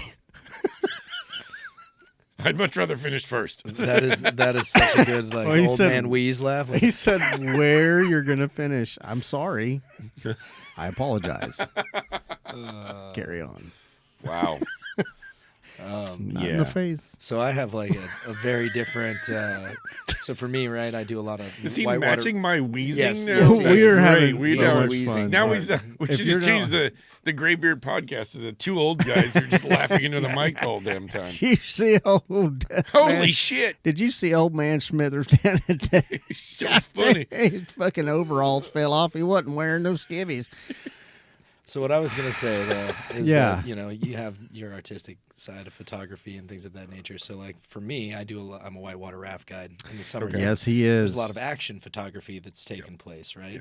And I think that type of photography, it's more about like you're trying to capture this moment for people, Freeze this, it. this experience, and freeze it, save this High moment in shutter time for them. speeds. Yeah. Yeah. But it's funny because like that's the most exciting thing for almost everyone every day is at the end of the day just Seeing their they'll be in the photos. van and they're looking up the photos like before you're like I got to see the pictures. That I think is what's going to keep photography going for a while. I fear a little bit that video is completely made photography irrelevant in a lot of I cases. don't think so. I don't think so. But at I all. think there will always be a need for that moment captured in time. Yeah. I like doing sports photography. It is not my number one thing to do, but I'm getting better at it. I mean, obviously, I have better gear that will handle it. But my daughter is ridiculous. Let's talk about the gear a little bit. Sure. Yeah, talk about the gear. Well, the gear and what I want to talk about is I get questions a lot about like Also, real quick, who are you? Said always finish first. well, sometimes it's about where you finish. I saw a meme today, and it said something. It was a meme that said, "Did you pull out?" And she said, "Did you pull out?" And he said, "Pull out." He said, "You called me daddy, so I imagined you wanted kids." Anyways, crickets. Wait for it. Yeah, there you go. I'll be here all week, folks. Don't forget to tip your wait staff. But I get questions all the time about like when should I upgrade? When This will podcast brought to you by Pornhub. He is looking for sponsors. I have never been on that. What is that? Is that I can neither confirm nor deny. I even said We could anything. pull it. No, we Okay, can't. This is not that kind of show. But if they want to sponsor me, it will be that kind of show. Yikes. We'll make it happen. It'll be a Saturday show. Late night with Jim and Pornhub. Back to the gear. Yeah. Yeah, back to the gear. Back to the gear. Well, like something that you do, seriously. Okay, let's get serious. Okay, everybody. Reset. And scene. Okay. Like you do well with like trading things and selling things. Jim After Dark. Yeah, there you go. Selling things and so that you can upgrade. And a lot of people have a hard time like figuring, is that your wife going, I can't believe you're sitting there right now? Is she texting you? She's like, I'm watching. He's ridiculous. Smack him in the head for me. No, it's my daughter. Oh, she's probably saying that. Anyways, I apologize to you too.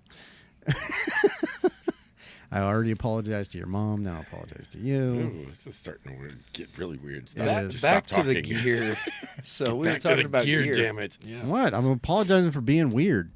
You don't have Anyways, to apologize. no, Weird okay, my fuck whole it. I life. won't. Yeah, I know. I won't do it. We wouldn't want you to. Yeah, but like people want to know, like, how do you know when it's time? Like, when do you know that you've outworked your camera gear and when you need to move up to the next thing?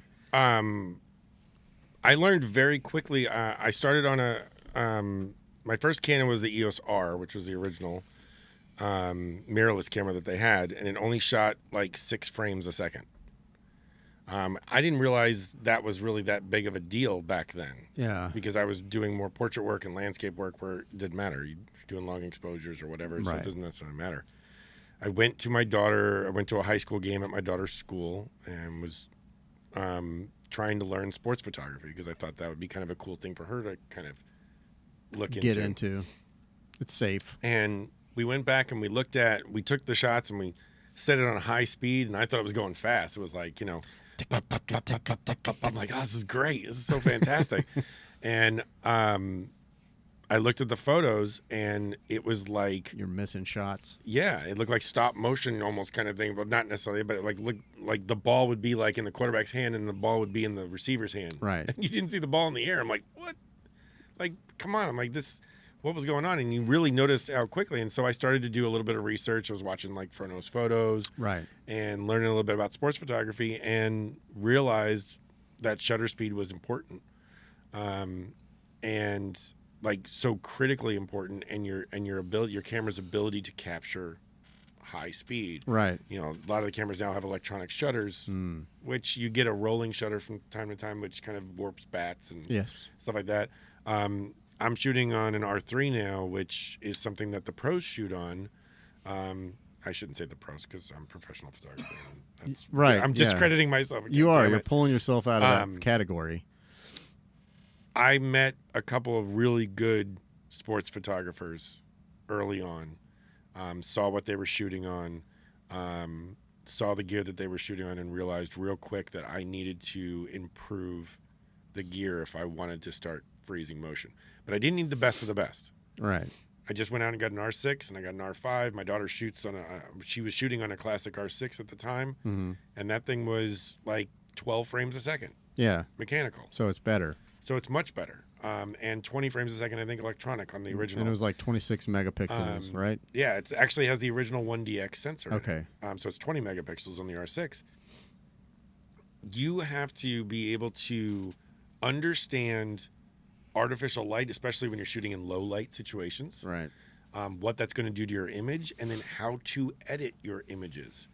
But shutter speed and its balance with ISO are critical in that field, but that's not the only thing. There are a lot of photographers out there that do sports photography that are not very good because they are there because they're like other type of photographers, and they're just there because their kids playing or someone said, hey, you're a photographer, can you come out and they're just shoot or taking anything? snapshots. And you're taking pictures and you're missing the moments. You have to be a good sports photographer. I fully believe that you have to have a good sound understanding of the actual sport. Right. Because your Know anticipation where the moment's gonna is happen. everything. Kira will get a shot every time. Yeah, she's doing great. Even when I'm shooting and I'm like, I was right next to her. she has the shot where the ball is exactly on the bat or right on the hand almost every time she shoots. She has a feel for that anticipation of when that happens.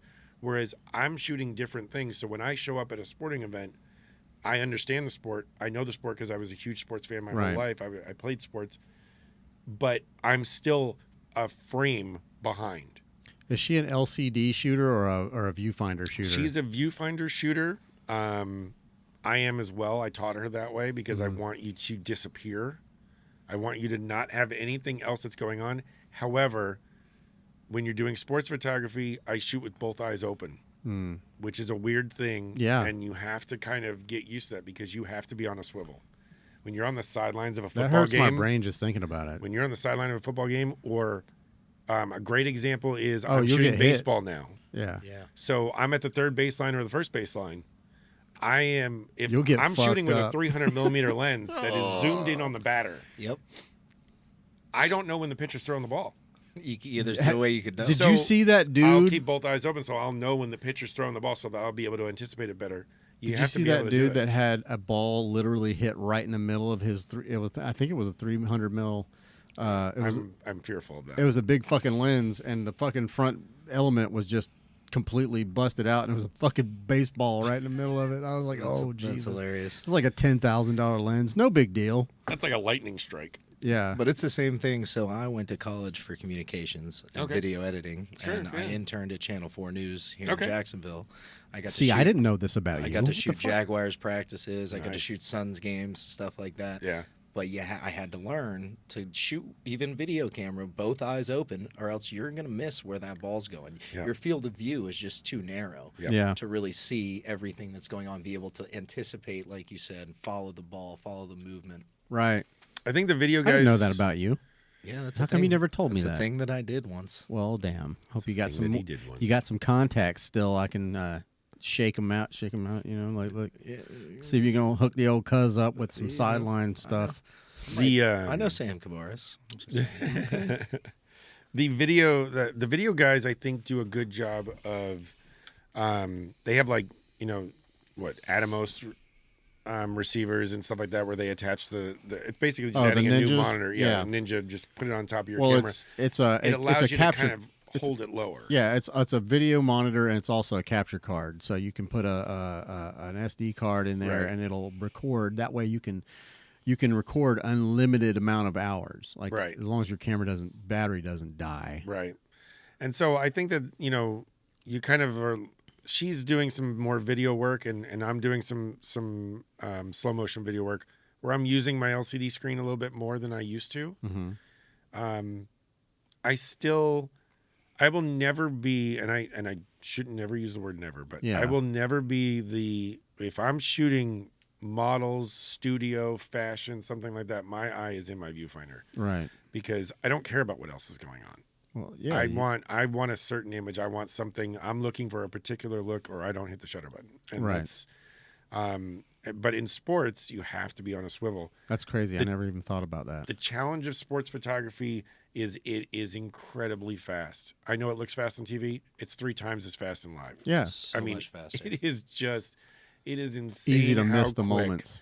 And having to just the simple for baseball photography, the simple concept of understanding who's batting right-handed and who's batting left-handed. Mm. When you're trying to get photos for parents of the swing the right way, they want to see it they want to see the front part of your swing. So if all of a sudden I look up and that person's left-handed, I got to get my butt over to the first baseline or third baseline Right. and take that photo front facing so I get a better view, a better shot. You have an unwanted guest. Fucking Nat. Yeah, he's been here for a minute. Yeah, there might be more than one. It's fine. I got him. Woohoo! I got him. Mr. Miyagi. Mr. Miyagi. You can have my fortune cookie. You're welcome. So we have a Demolition Man reference and a Karate Kid reference now. Yeah, So for sure. We didn't have chopsticks though. I'm not that skilled. No. I don't know, man. You're pretty skilled. I will say too, like if you think about, there are some just iconic sports photographs. Like, Yeah. I think the big one that comes to mind for me is like that picture of Muhammad Ali Oh, standing yeah. over Frazier or whoever it was when he knocked him out and he's got his arm. U.S. beating Russia in it- hockey. That's the miracle on ice. Huge. I grew up in New Jersey, so I was Jamaican I was a bobsledding hockey team. fan. Yep, Yeah, a that good was a great film. one. Cool running. Why don't we draw a line on your head and make it look like a butt? I believe I just pulled that one right out of my You ass. did. Wow, you went there. Yeah. I don't that's remember the line. I can't You don't remember that reference part? it. John Candy. Yeah, I remember the He's like, I'm movie. gonna beat your butt. He's like, how about I draw a line down the middle of your head so it look like a butt? That's good stuff. I really am enjoying the sports photography thing.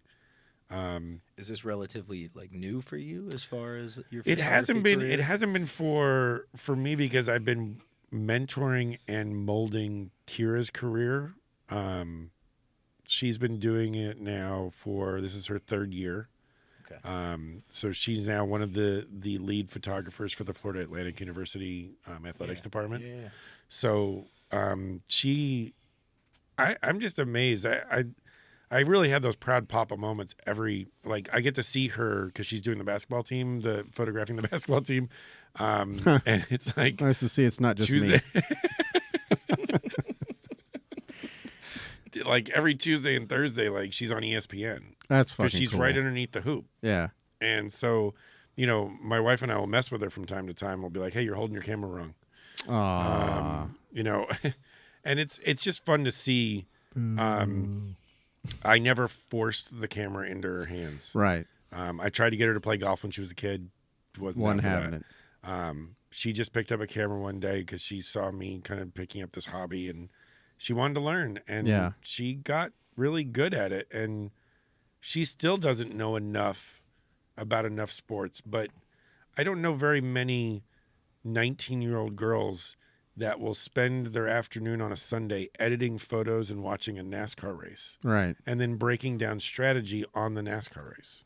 Yeah. Or like, So she's like reporting too? yeah. And so she's just, she does. That's cool. She's so in tune with things. Like, I'll just make a comment about something happened in free agency about the NFL. And she makes a valid point about why the person left the team to go to the other team. And I'm like, there's no 19-year-old girls like that would do that. I'm like, that's a catch for anybody. If you think about it, it's like, it's so fun to watch Right. her become Grow. her own self and Yeah. just take interest in the things that she's taking interest in and actually putting the work in. Yeah. Because that's the one thing that none of these kids seem to understand is that none of us got to anywhere because it was handed to us. Not even the rich people got it because it was handed to them. There's always work.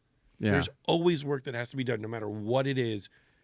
I don't care what you are I kind of or disagree who with you on you the are. rich people thing. though. No, because I they think some still of have to those do fucks- work. Some of those fucks just take No, it. they don't have to work. Right. But in order for them, like, I joke, we joke around, Paris Hilton Work got on getting famous. that cocaine in their nose. Paris didn't have to do anything because she's got a ton of money. Right. She built a business Well, she is a brand. and is a marketing brand, and that is not easy to do. When you look at television personalities talking about, the craft that they have to spend waking up at 2:30 in the morning to do makeup for 2.5 hours Yeah. just to get on TV and to not screw up their It's lines tough. because you're going to become a meme on the internet if you screw your lines up. That's work.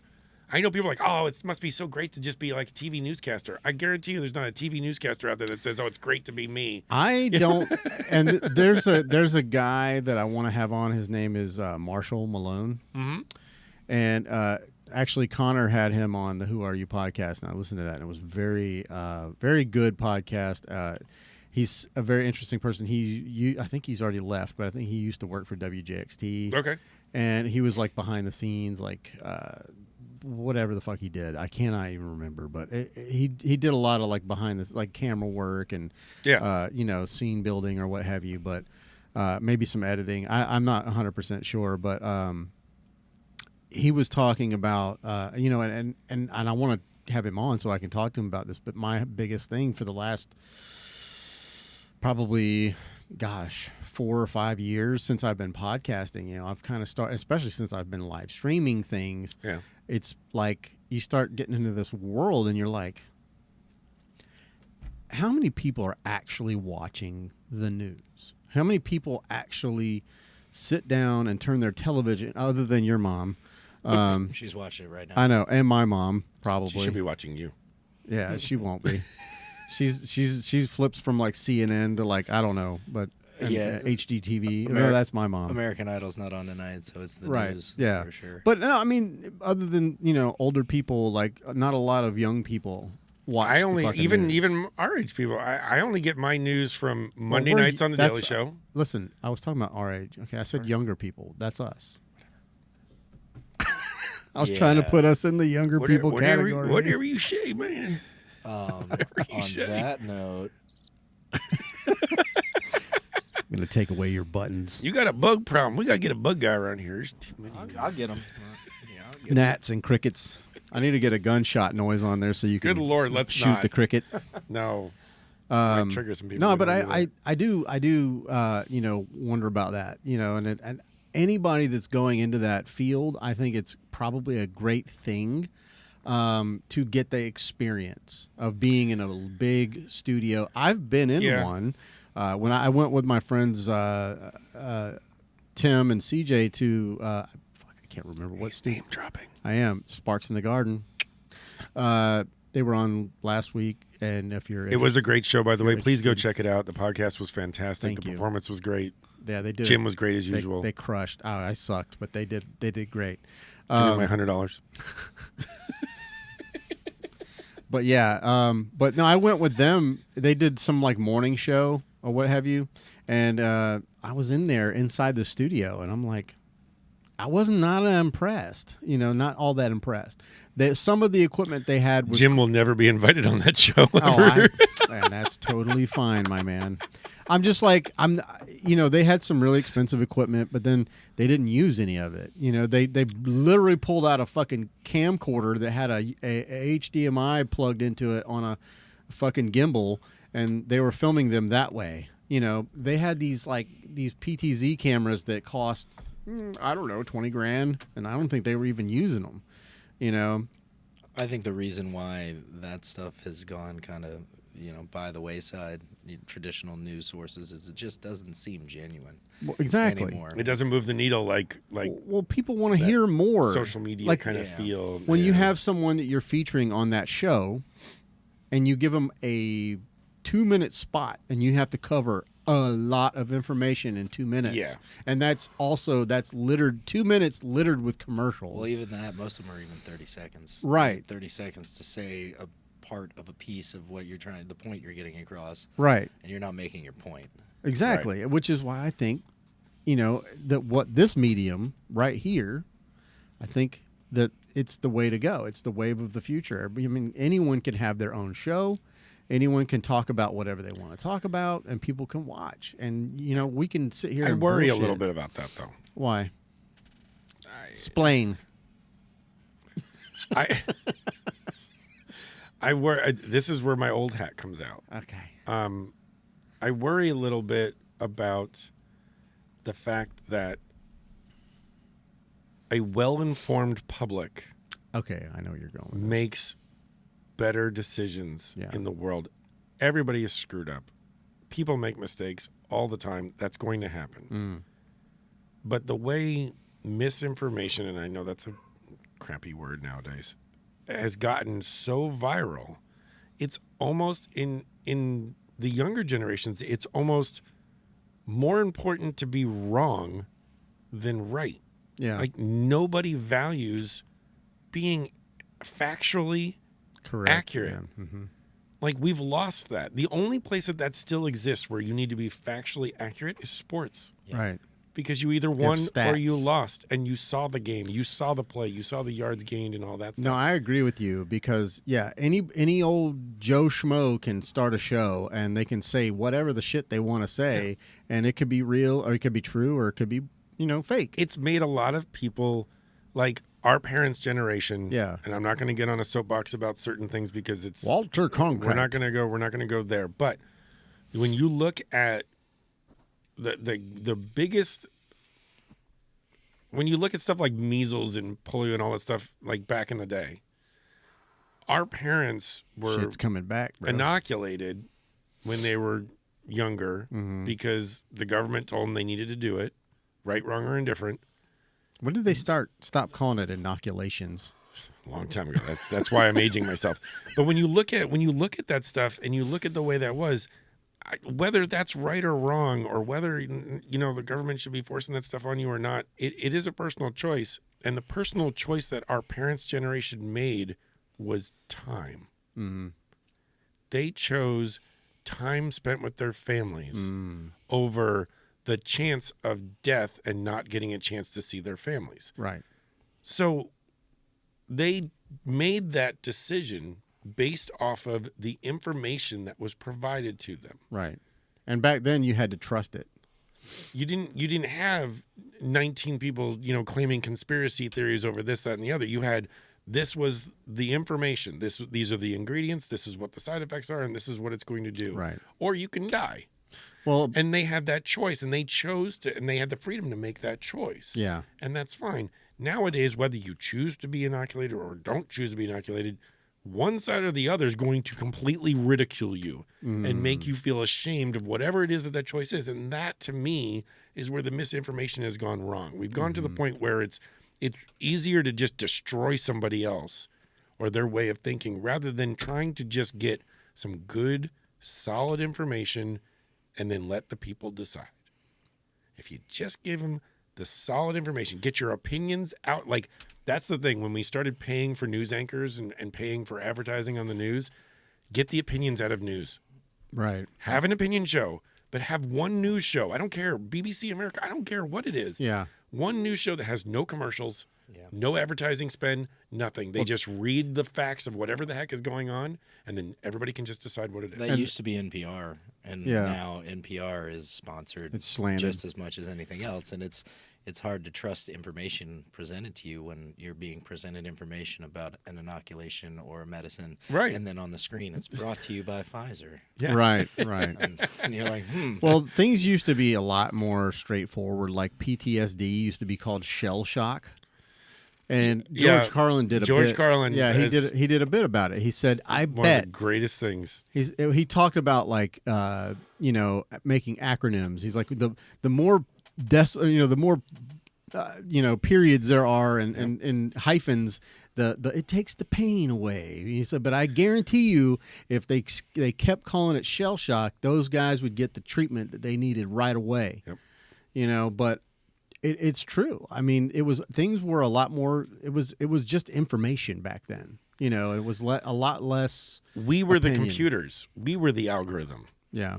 Now an algorithm is deciding what we see, when we see it, how often we see it. I mean, we say one thing on our phones, and our phone is full of advertisements for that one thing. Yeah, for the and it next listens 3 to you days. constantly. Yeah. And so, there's a bunch of people that are basically being fed information about what they wanted to hear. And news was supposed to be uncomfortable. Yeah. It wasn't supposed to be what I wanted to hear. No. You'll watch a news story, and then all of a sudden you'll get an opinion on that news story from like 7 people. I was watching CNN the other night, and it was like, they're like, yeah, the price of milk went up 27 cents yesterday. Now let's talk to this person and this person and this person. And they went through 7 people in a row to talk about what it meant to them that the And price gave of them milk 15 increased. seconds each. And I'm like, one, none of these people are in the industry that would even be able to tell you why. That is my biggest The pet price peeve. of You know milk that is little going that little fucking Brady Bunch thing that they do where like everybody's talking. It's There's like, who are 5 these people? 5 faces on the screen, Yeah. and they're like, and now they cut to this guy, and Yeah, this it's person. like, what are we doing? It just, we've gotten to a point in Well, that's why I our like world. That's why I like this. I know that this is an opinion show. This is an entertainment show. This is Right. it's No one should ever make a decision based off of the things that we're saying. They should be fuck entertained. no. If you're getting facts from this show, No. please This- reassess your life. Obviously there are things that can be said, like when we talk about like mentorship and like how do you get started in this Sure. industry, or like what's a good It's tip from for a model. experience. That's us telling you the experiences that we've seen and the things that we've seen over the time Correct. to help give you a blueprint, give you the proverbial keys to the brand new car. Mm-hmm. If you drive it off a cliff, that is not my problem. That is No. on you. No, but someone will say, "Well, this Right. Russell told me." Right, and that's where you have to be very careful about those kind of things. Is that It is an entertainment show. I just wish the news wasn't considered entertainment. No, it shouldn't be. And and Patrick is really going to be mad that we're talking about this because he always wants to talk about politics, and I fucking hate it. But and I don't really want to talk about politics. It's so much as like what's happening is than like how things kind of work, how I see it working. Like fucking, voting for a president is just a popularity contest at this point. If the Electoral College wasn't there, yes, it would be. Well, it's yeah, but it's still We'd have a kinda different is. president if it was based on the popular vote. Yeah, well, We'd have a, And- I think they should take like the whole grassroots thing that people Yeah. do, where take money out of oh yeah, politics, take the fucking money out of all of the election and all that stuff. Like people, and I've said this before on this podcast, or it might have been on the Beauty and the Beard podcast, but I think what would be really cool to see is if everybody was told you get no budget, zero, but you can't get any money from any lobbyists, no companies, nothing. it was like that. If you accept a dime, then you're off the campaign trail. You use the resources that are at your feet: YouTube, Let's Instagram, go back to the 90s. Facebook, TikTok. But there's more resources now, Right. And I'm with you. and the people are there.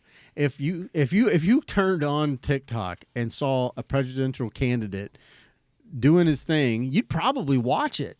Talking about his policies or what he thinks about. I would, because you're going to have more of time. Yes, because you can personalize the amount of time that you spend listening to the actual candidate. Right. I completely agree with that. And it would have to be on their phone. I don't want to see any edited bullshit. No, and I think that in this day and age, Now you really sound old. In this day and age, yeah. Back in But my day. kids these days. The only political thing that I will go into, because I don't want to go one way or the other on anything, is I think term limits must Oh. be a requirement Yeah. going forward. Maybe like an age cap as well. I think an age cap for sure, but term limits for sure. Like the 2 terms for a president's fine. Yeah. But How old was our president when he was elected? 76? He was- 75? these two presidents that are people running again this year yeah, they'll be in their 80s. broke their own record for the 2 oldest candidates. I would for love to see president. someone like It's not going to happen. a youth, someone 35. It will to the 40. next election. The next election, you'll see people that are a little bit more in the mainstream of the world that will be your candidates. And going forward, I think it'll be that way, because I think this is going to set the bar for what we don't ever want to see happen again. Right. The problem is that Old white guys. term limits Fuck. will do one thing better than anything else. I cannot stand the thought of a candidate running for office because they want unlimited income for the rest of their lives. Why don't we have term limits in the Supreme Court? I mean, my goodness, like you get the job and you stay there until you're dead? Yeah. Because a 97-year-old Ruth Ginsburg knew what was going on truly at 97. Come on. She was an amazing woman, whatever. But 97 years old, Yeah. nobody should have to be doing that. They should be holding their grandkids and their great grandkids if you and can't- enjoying their life. If you're so old that hospice is waiting outside, Yeah.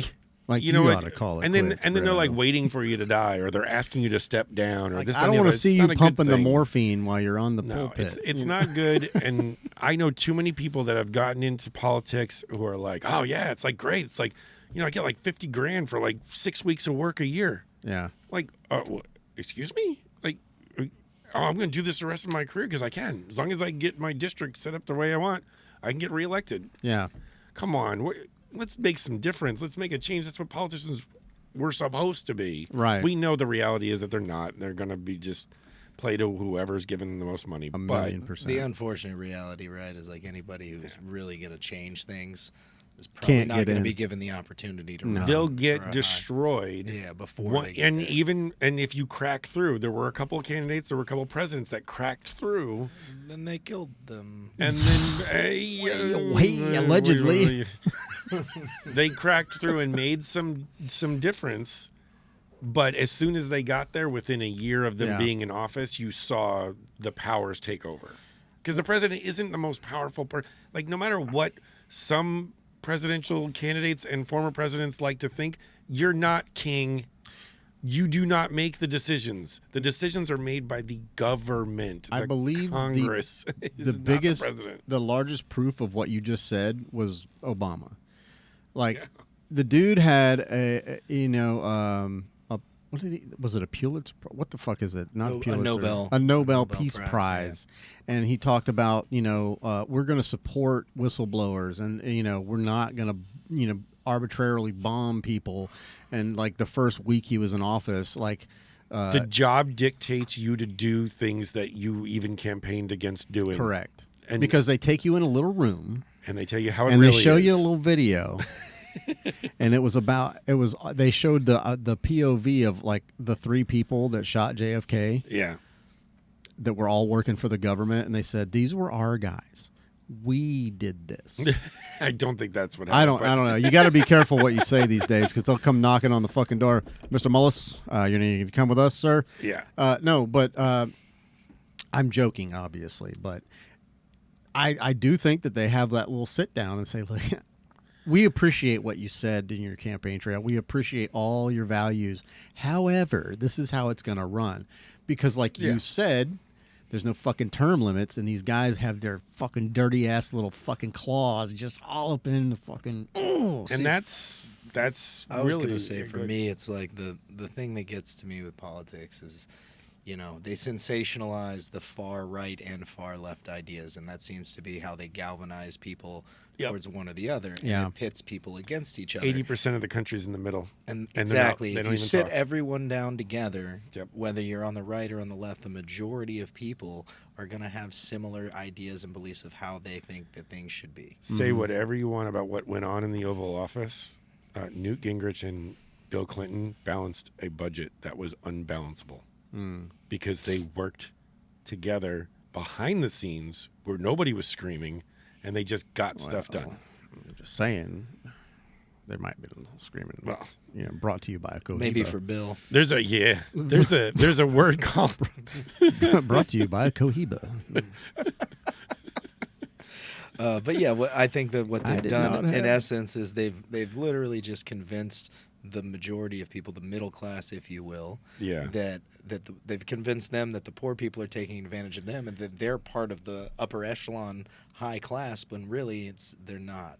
Yeah. Right. So you got these people on the same side of like, oh, I want to make money and I want to do this thing, and they pit them against the poor people when really it's the super rich people that are taking advantage of everyone. I thought Well, the yeah. most damning thing I ever heard as I was growing up, thinking that I was the middle class.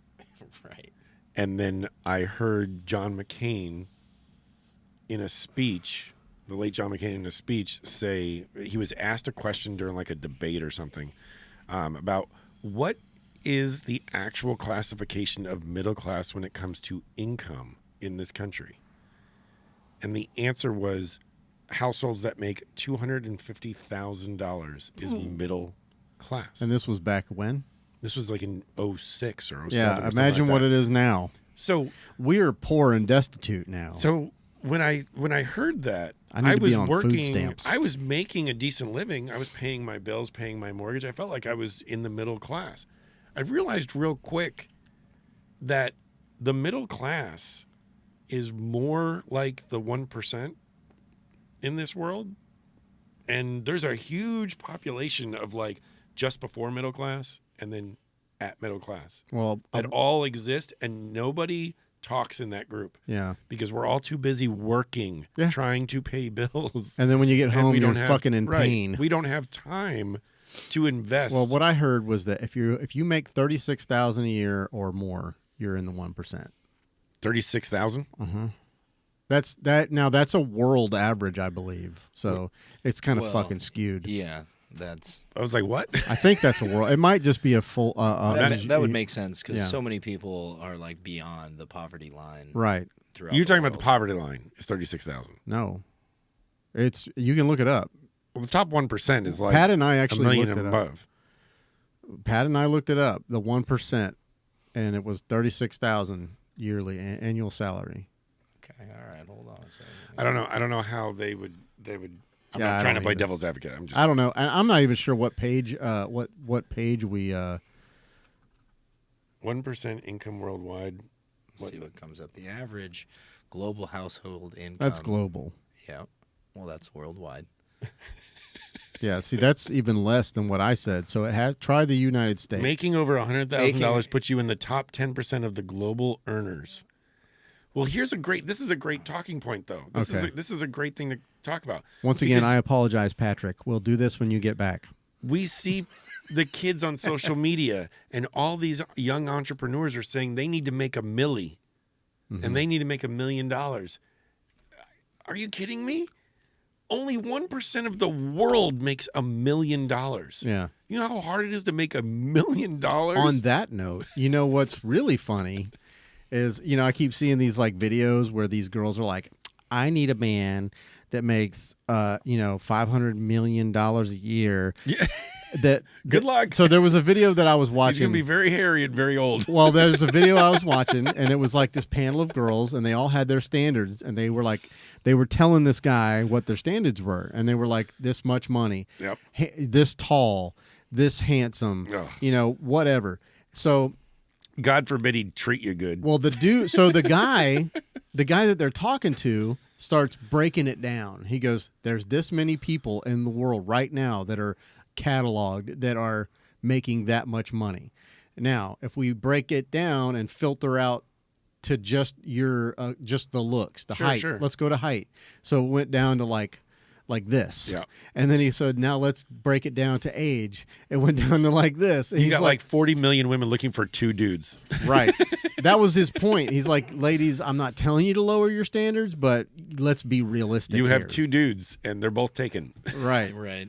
Well, they did a thing a while back on like Discovery Channel or one of those shows, but they were trying to find, it was like The Science of Love. I actually think it was a Netflix documentary, and they showed pictures of different guys to women, and you would get these objectively like the more attractive, less attractive, 1 to 3, and then they would add like bios and salaries, and they would oftentimes put the like less attractive person with the highest salary and would automatically bump him up. Yeah. And that goes back to like primordial, like our instincts for women is being taken care of, like having somebody that can support and help with the family, and money is good for that in today's world. Like that's kind of how you provide. We're not going out hunting our food. But you have these women that are strong, independent women now, and they want to make more than you. But then they So? won't. But then there's another graph that this dude was doing on TikTok. You've probably seen it. It's hilarious. Like talking about how men can't win because like women want to make more than you, but then if you make less than them, then they don't want to date you. So it's like this fucking vicious I am cycle. so glad I'm married. Yeah. Like you never hear that anymore. Like, oh, somebody's so glad they're married. I am I can tell you this. so happy I know I'm not with the choices I've made in my life. I'm not in that graph, and neither are you, because I don't date chicks like that. I don't. If I met a girl that was like that, I would walk away so fast. I don't care how you look. I don't care anything. All I need to know. That's all I need to know. I was dating. If a girl would ask me, like what I did for a living, Right. I would stop talking to that person immediately. Like, what does it matter what I do? What do you get? Well, if they're legitimately curious about what No. you do for a living, No. right. Well, I mean, you want I to know have a that they're not job. like a, I don't know. Well, I have a job. I pay my fucking bills. That's all you need to know. You don't need to know what I do. What does it matter? Because Well, if you're a drug dealer, it should matter to them, because if you're dealing drugs, then they can be arrested. Good point. But what I'm trying to make, You're smuggling people across the border, they might you're want to that know. shallow. Because I have talked to girls before that when they found out what I did for a living, they were like, "Oh, Yeah. I can see So that. I'm like, it's a fucking job. I pay my bills. What? I can pay for this dinner we're on right now. Like, what are you talking about? It is a very weirdly materialistic world that was forecasted a long time ago to happen, and it's come to fruition. It's I couldn't imagine dating now. I just was thinking about this while you were talking. And This is a really funny stat. I have not been on a date with someone other than my wife in 32 years. You ain't missing nothing. You are good. 32 People should be years. like not jealous, but they should be like envious of what you have with your wife. That is insane to think about. It's been 3 days. I couldn't even Stay close begin. to the mic, man. Let me pull it back. Take to it me. with you. I'm gonna sit back for a second. There you go. Lean back. Jen loves these chairs because she always just goes Oh, Jen, the whole time she's like bouncing around in the chair. I love you, Jen. But dating now, I don't even know if I could do it. My wife and I were joking around about this. Like, if one of us passed away, I don't know if I'd go back out on the.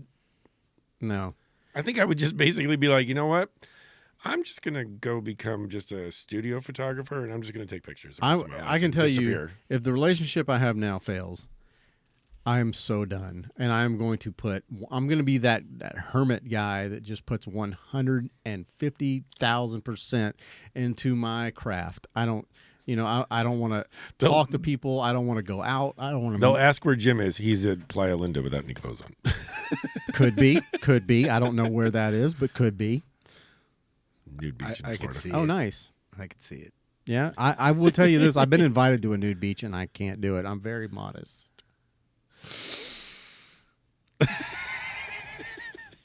Although I know my shirtless shower pics on Instagram probably say otherwise. Ooh, wow.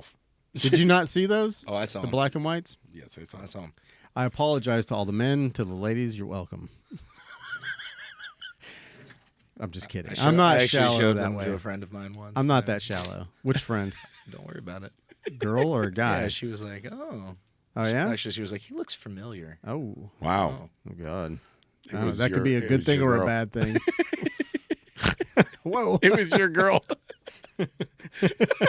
My girl? No. Oh. That'd be funny. Listen, I got around after the divorce. I'm just saying. It was, And we were back to Jim After Dark. That's right. Listen, okay, this This podcast. portion of the podcast is brought to you by Astroglide. Whoa. Shit. It's more like Fleshlight. This podcast took a hard right, like about 45 minutes in, but maybe sooner. I can't really recall. That's I all right. Nobody's lost track. listening anyway. No, just no, probably not yeah, at this point. No. Your wife and daughter were like, "Fuck that," and we're out. Yeah, of here. we're done. Yeah, we're done. He never shuts My up. my poor dad. They hear enough of this at home. Oh, do they? Okay, then I Not don't feel so that, bad. but- no. No. Yeah, even Patrick's gone dark on us over Yeah. here. I know. Wow. He probably passed out. Fuck. He's on some NyQuil. Traitor. He's probably all hopped up on NyQuil and vitamin C. He's trading. Yeah, it's all right though. But If I ever get invited back on, like for the episode 200 or something. why would you not be? Dude, you could come back anytime. And you know that. I've told do. you that. If you got, especially, I really want people to come on with like something hot that they want to talk about, like some cool shit. What are you saying? I don't have cool shit to talk about? No, everything that you talk about is cool. I'm just saying, like, if you have something coming up, like an event or a thing that you want to talk about and promote, that's what I want to do for you. Miami Swim Week is coming. I want my 12 followers to see what you're talking about and possibly check into what you're talking about. Hey, I appreciate every single one of your 12 followers. Amen. Yeah, you guys are gold, and I'm sending all you gift cards for like 5 cents at the gas station. That's all I can afford. I'm fucking broke. Okay, times is tough. Ain't that the truth? Yeah, it is. But your whole house renovation just showed up. And, So that was. you weren't broke. You got beautiful appliances and a great kitchen. Yep. and- Yep. He's got Nice a new pot shower. filler, the pot filler. That's Right? The pot filler. Swanky. The shower. The So- glass The shower. The double automated, sinks. like the bathroom of the future. in I there. am. Right. I am now house poor. Thank you very much. As we all are. Welcome to being an adult. No, what's cool is Well, our generation's adult. I Our couldn't kids even will never have afford my houses. mortgage. I had to rent my house out. I don't really know what's going to happen or when it's going to happen. Like the whole. Hey, like, if you were smart enough to realize that, that's big on you because yeah, that's- now I just got to sell it. Yeah. at this Well, that's point. his house in California. It's huge. It's got like what 40 It's acres. 60 acres. It's going to be hard to sell because it's all off the grid, right? Like all batteries and solar. So Okay. there's no power lines coming out there. I'm sure there's people out there that are There's a interested in market. that, though. There's a market for definitely it. a market for And it. I actually Call Aaron Rodgers. in a way got lucky because we had a fire on my property which burnt down the solar system that was there originally, and it was pretty poor. So I then used the insurance money to upgrade that system, and now it works to a Perfectly. T. Works Which is great. exactly what insurance money should be used for. That is a Yeah. great way to use. I applaud you for reinvesting back in the property and not just. Yeah, I mean I had to. You Yeah. know, We won't talk about certain things, right? I don't care. I mean, if you want to talk about it, what you were doing out there in that 60 acres. Does it involve peyote? Well, it's in California, and there are things that You are in can- California that are legal. Yeah. It was good for a time being. Yeah, that went away as Yeah. well. Yeah. How's your economy? Yeah. I'm really sad about that, man. You were doing really good. Hey man, it's all good. I'm still having a good time. Like Yeah. I said, I started the raft guiding thing, and that's the most fun thing I've ever done in my life. I know Yeah. that shit looked exciting, man. I mean, every time you were posting pictures, it looked like you were happy and having a fun time. I'll tell you what my favorite part about it, and I think I mentioned this when I did your old podcast Yes. with you, is my favorite part about it is, well, the kitchen table discussions. Right, all with Alana, yeah. So, but my favorite part about it is the community, right? Yeah. It's such a good community of people, and my favorite part at the end of every day is you get the most genuine hugs from your friends. Yeah. Because you've all gone through this day. It's been stressful. Sure. been- It's a lot of work. It's been rewarding. It's been a lot of work, and you've all made it through. Whitewater And- rafting, right? Yeah. Yeah. And Yeah. everybody's happy, and you just get these just real hugs Yeah. from everybody. And I feel like a lot of people are missing that in their lives. Like people don't get enough hugs. Yeah, I can see that. I think the photography community is kind of, Jim and I kind of talked about that a long time ago, is that the community, I think for a long time was shitty, and then it got really good, and it seems to be kind of sliding on the shitty side again for the time being, but I don't know if it'll last forever.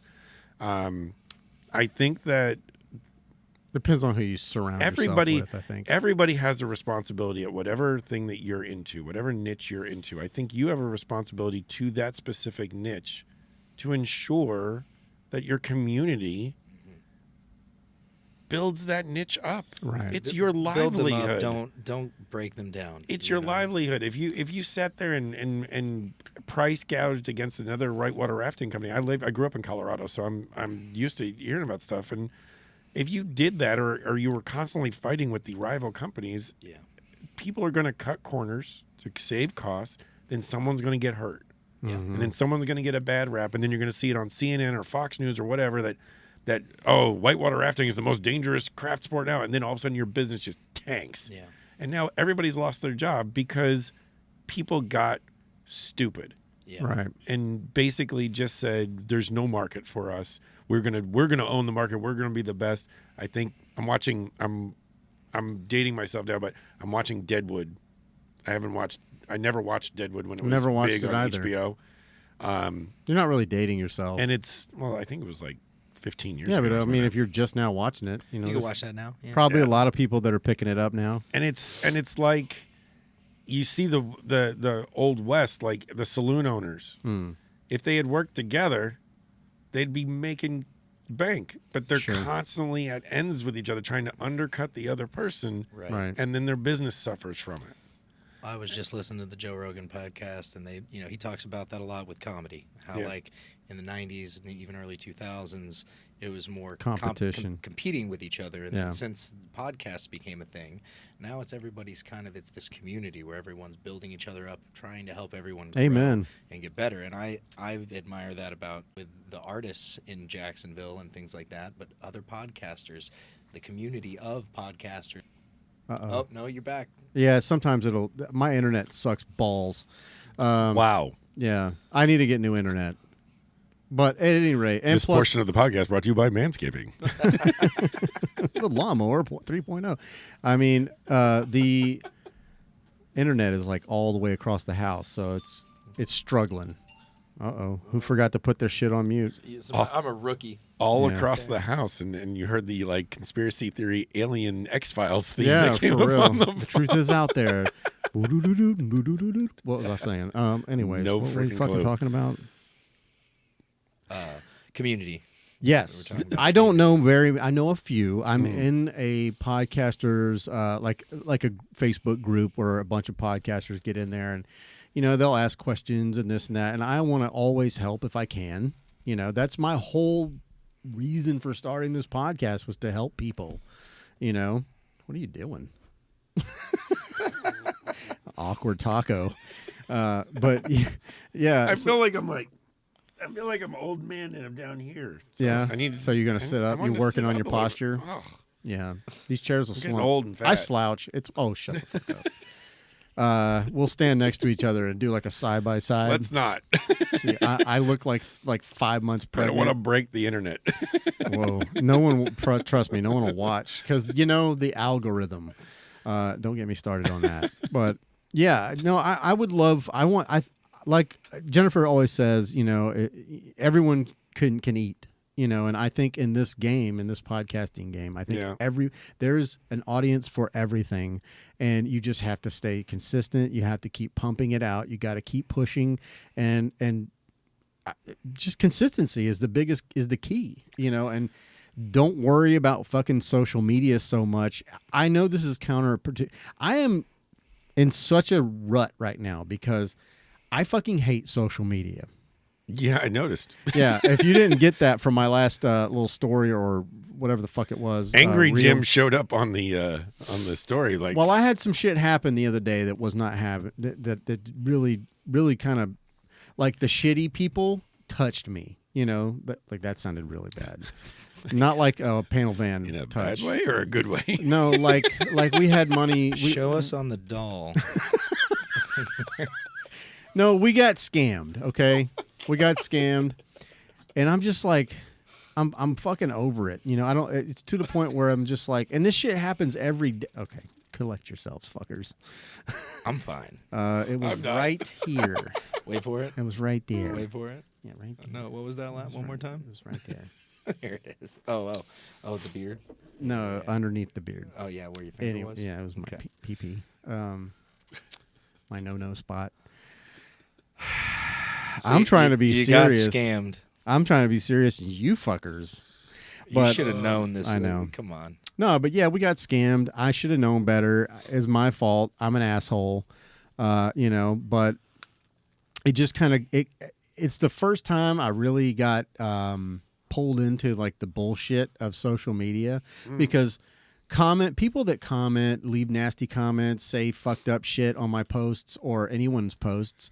Honestly, I don't give a fuck. And Right. I like mean, it's engagement one way or another. exactly. And those things slide right off my back,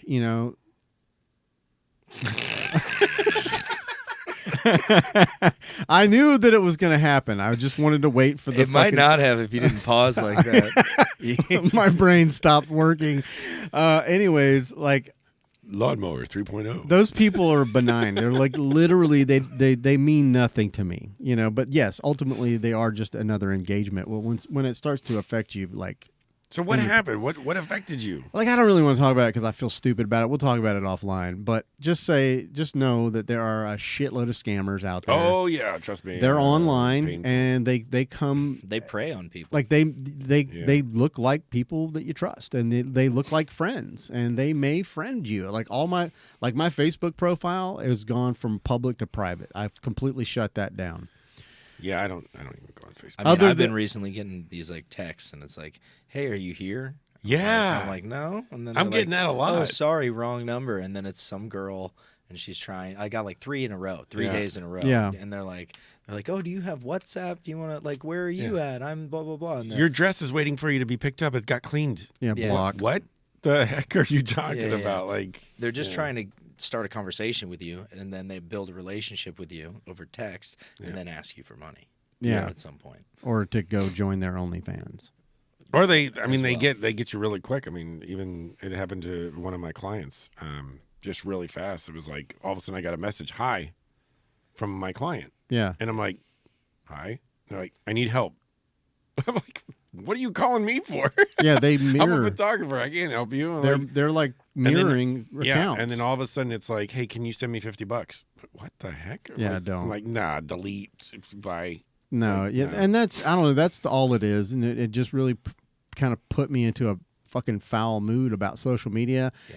And I'm thinking to myself, if it wasn't for this podcast, I wouldn't get on social media at all. Like, I only get on for the memes now. yeah, that's pretty much it. My girlfriend sends me like 35,000 memes and gifs and little videos and shit. You know what? That's the way. Like my wife and I crack up all the time, just sending like just memes back and forth, and that's our way of turning social media into entertainment again. Whereas where it was kind of built that way initially. Yeah, and a way to and a lot catch of up people- with your family. Like, A lot of people ruined it. A lot of the scammers ruined it. They took the fun out of it. The algorithms took the fun out of it. The fact that I have 19,000 followers and only 500 of them get to see my work when I post it. right. That type of shit, I understand that you want new followers to see your work so that they come to you and be social with you. I get that concept. But when you have a built-up fan base and you have these guys who have millions of followers Yeah. and only 100,000 people get to see it,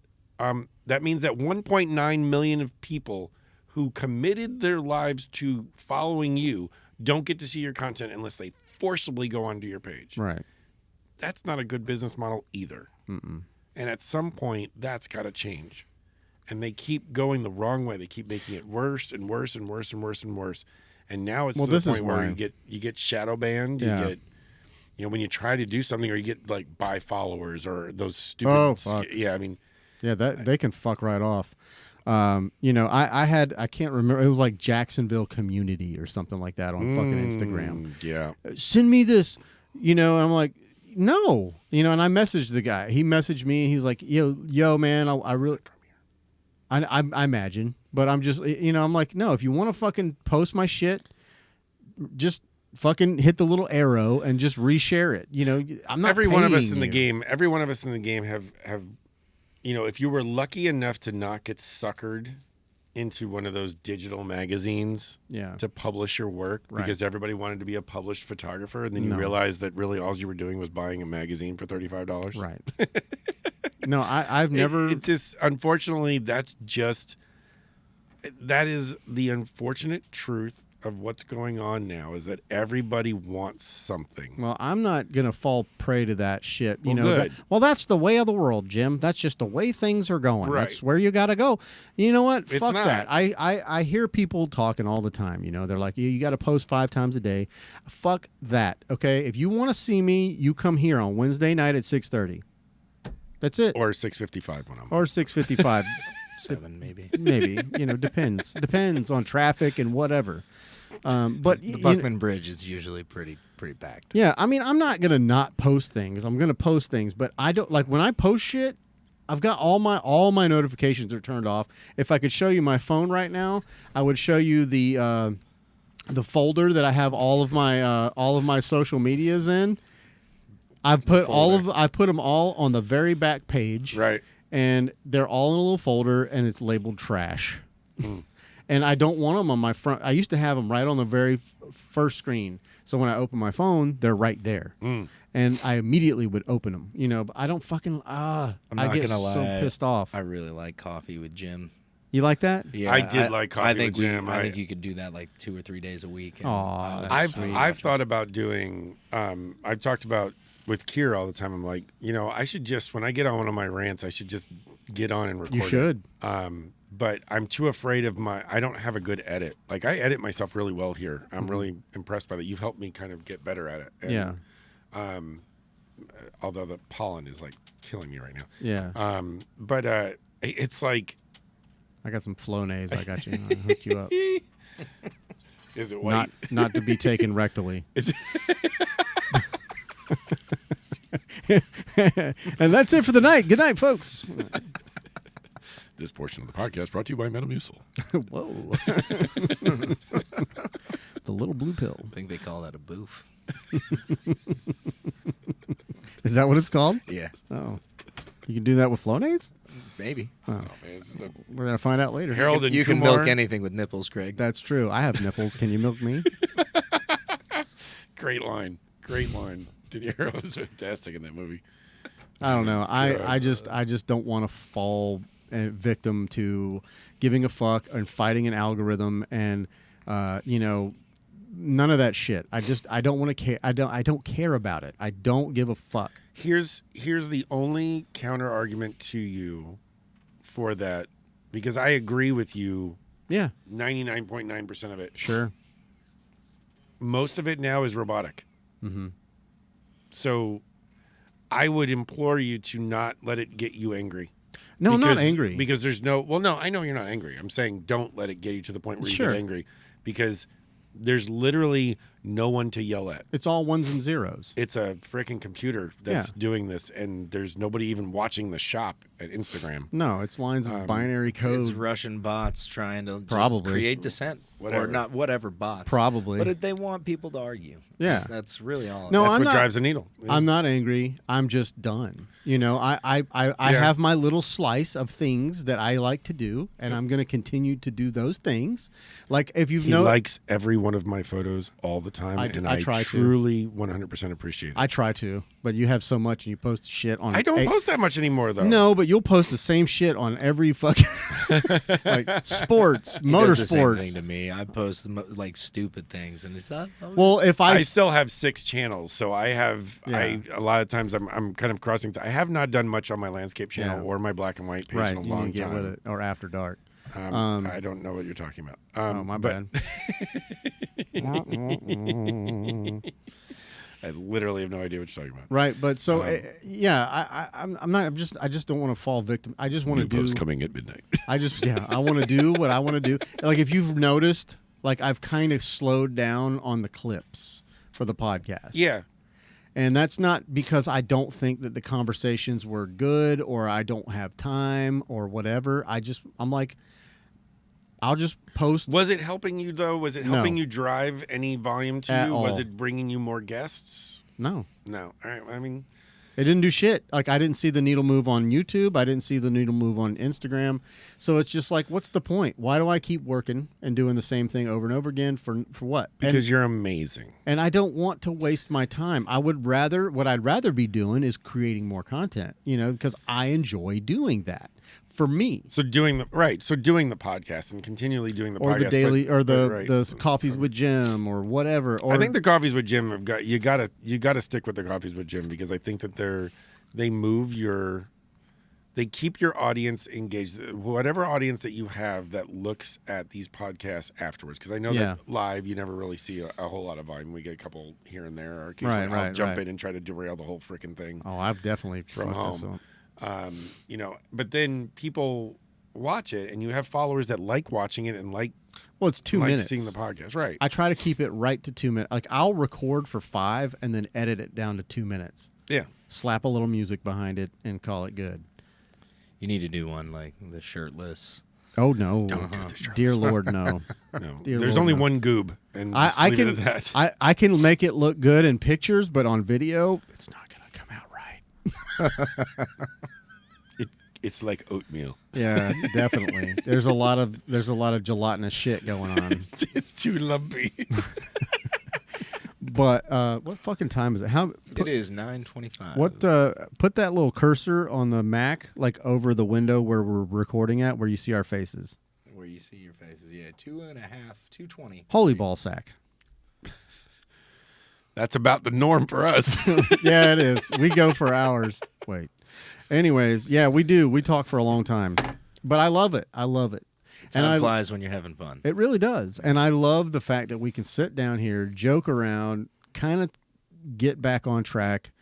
And then, you know, there really wasn't a track. It's going to be really funny when we're like 70 and we're This is like like- watching these over again going, remember when we were saying that shit? I can't believe we said that on the internets. Get off my grass, you little son Get of the a bitch. hologram out of here.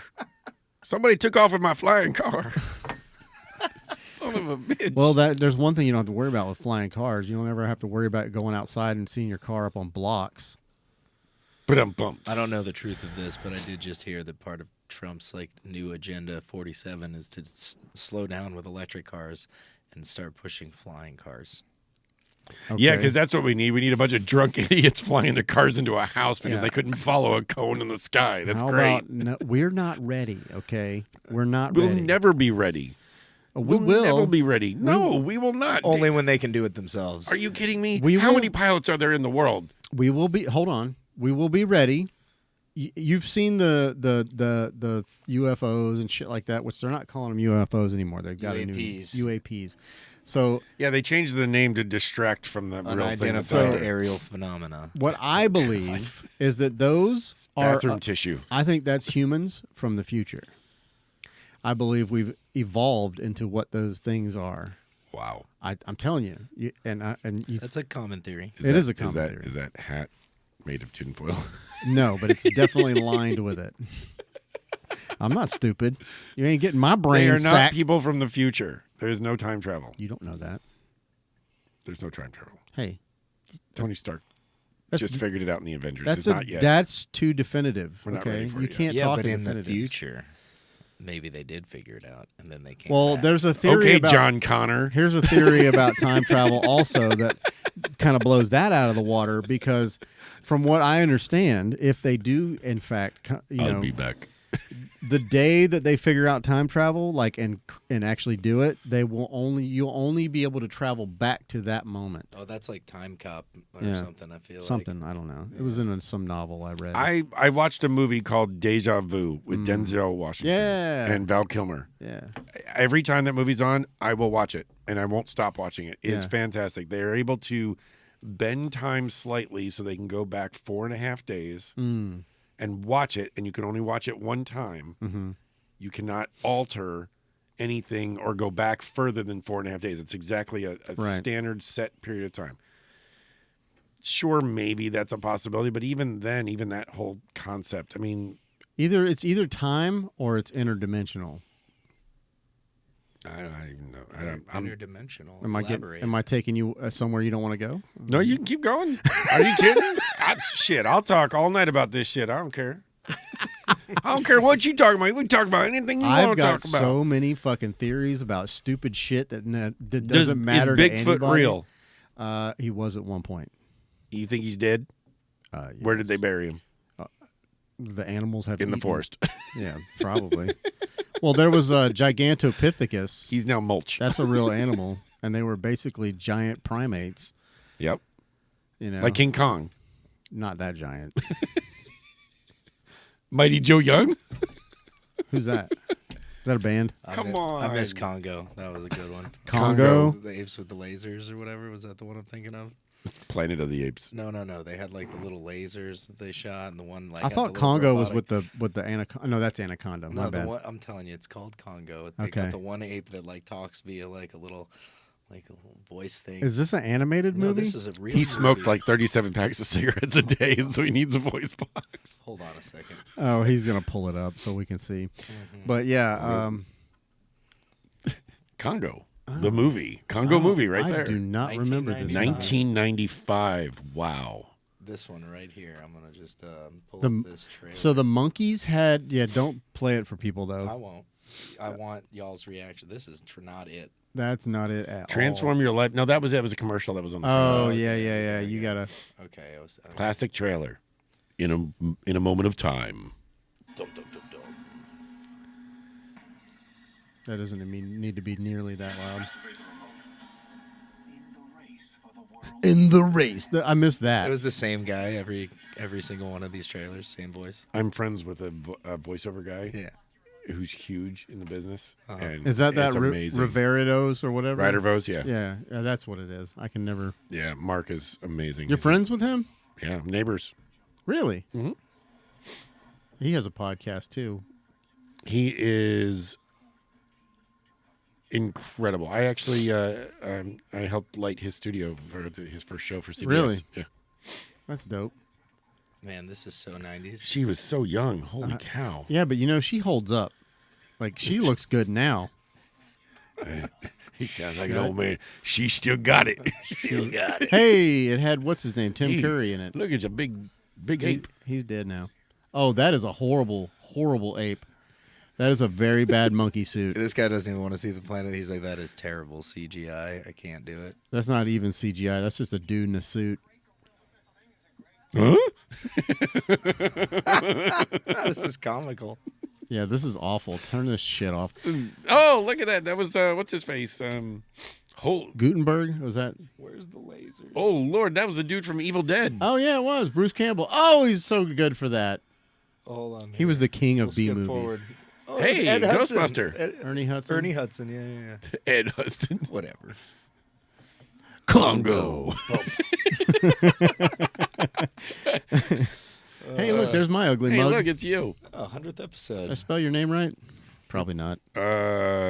Yes, All you right. did. Thank you for the 2 S's and 2 L's that nobody ever seems to get. You want to talk about pet peeves?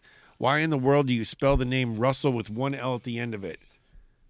It just looks stupid with 1 L. It does. I'm like, nobody's ever named Russell anymore. It's like an old name. Like, why do you misspell it now? I just don't get it. It doesn't Yeah. make any sense.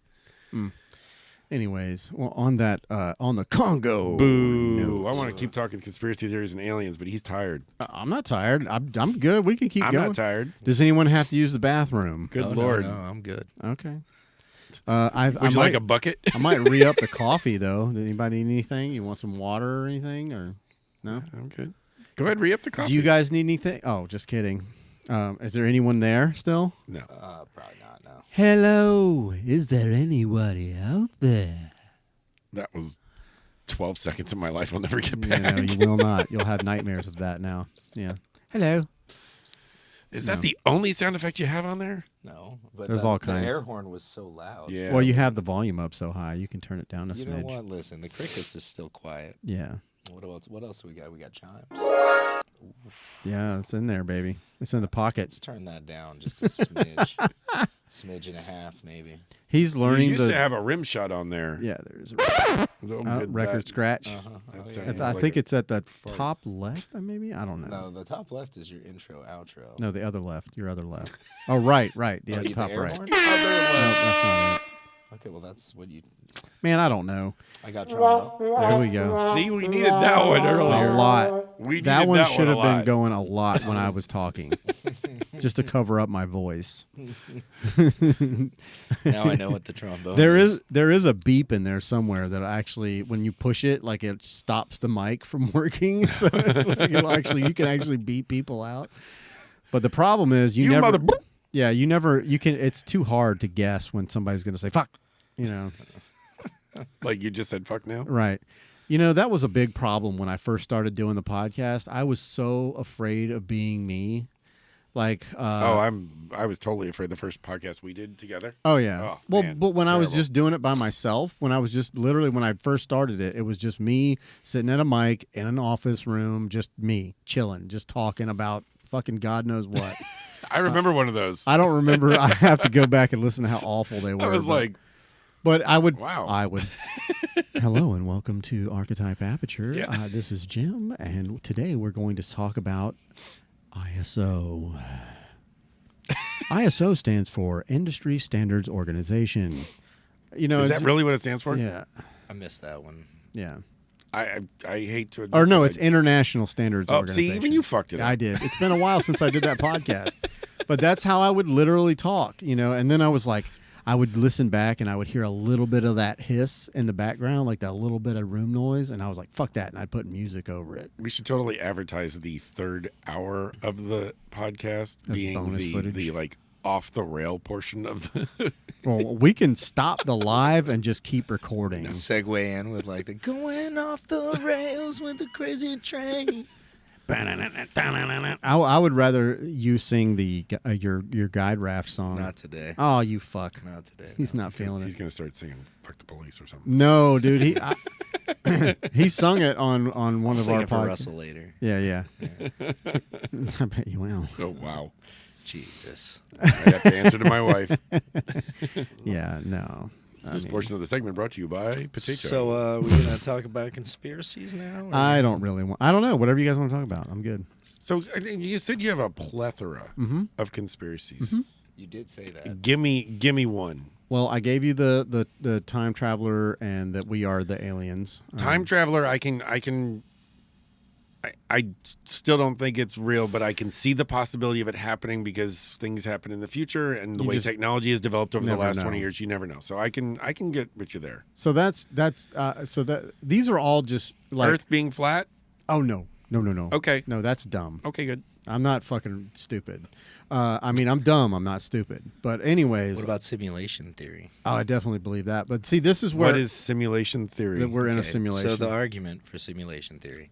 You talking is- about like that one movie? Talk amongst yourselves. All right. Well, so the argument for simulation theory, we'll go ahead and get into that. It is Start basically pouring if- glass if of you water. believe that we will eventually reach a level of technology where we would be able to simulate life to where it is indistinguishable from a simulation. There was a movie about that. Surrogates. Yes. Okay. Yeah. So if you believe under that premise that that is somewhere we will eventually get to, that statistically speaking, it is much more likely we are one of the billions and billions of future simulations than the one time that we went through this naturally in a natural progression. So mathematically speaking, the odds are far stacked in favor of us being in a simulation. I would say I would agree with that eventually. I think we're probably the first generation that could potentially be that, but I think our children's children have the possibility of having that actually happen because of the way the world's gone. I don't think there's enough technology before us. Well, right. But we're living in a simulation of the time that Okay. happened I before get that it. technology, theoretically speaking. We can piss a lot of people off with this I'm one. living on a prayer. On what y'all I know talking his about. cousin. Bon Jovi. That's weird. All right, real quick, I'm gonna pan to the. How do I do this with camera for all of you, both of you? Oh, What that's line the shot? one in front of you. You What could just numbers? turn it. It's your camera. How do I turn that on? No, it's already on. You just flip it around. You got it. Probably that. Yeah, go that way. You might not have enough lead. Oh. I see. see. So talk amongst yourselves. I'm gonna re-up on coffee if we're gonna start this little endeavor here. Okay, so I like that. Moon Hold on a landing. second. Go. moon landing. It's a 3-part question. Okay. Did they get there? Mm-hmm. Did they survive it? Mm-hmm. And did they actually come back? So, I mean, if that kind of leads it back into the simulation theory, right? You know, we don't know. But I would say, yeah, I feel like, yeah, we went. But the question that I have is, why haven't we been back? Somebody went. Yeah? Somebody went. Okay. What you saw wasn't them going. Right. Because look at the aircraft that actually supposedly went. Right. And I get a lot of people get really angry. I think that we beat everybody to the punch, and I think we got there. Mm-hmm. I think we sacrificed somebody to get there. I think you're probably right. We We probably definitely crashed sacrificed dogs. right into that moon, or we landed safely. And then they couldn't get back. They could not take off. Are Right. you kidding me? They don't even have the technology now. Well, they to do be able now. to land. No, Elon Musk they does. don't.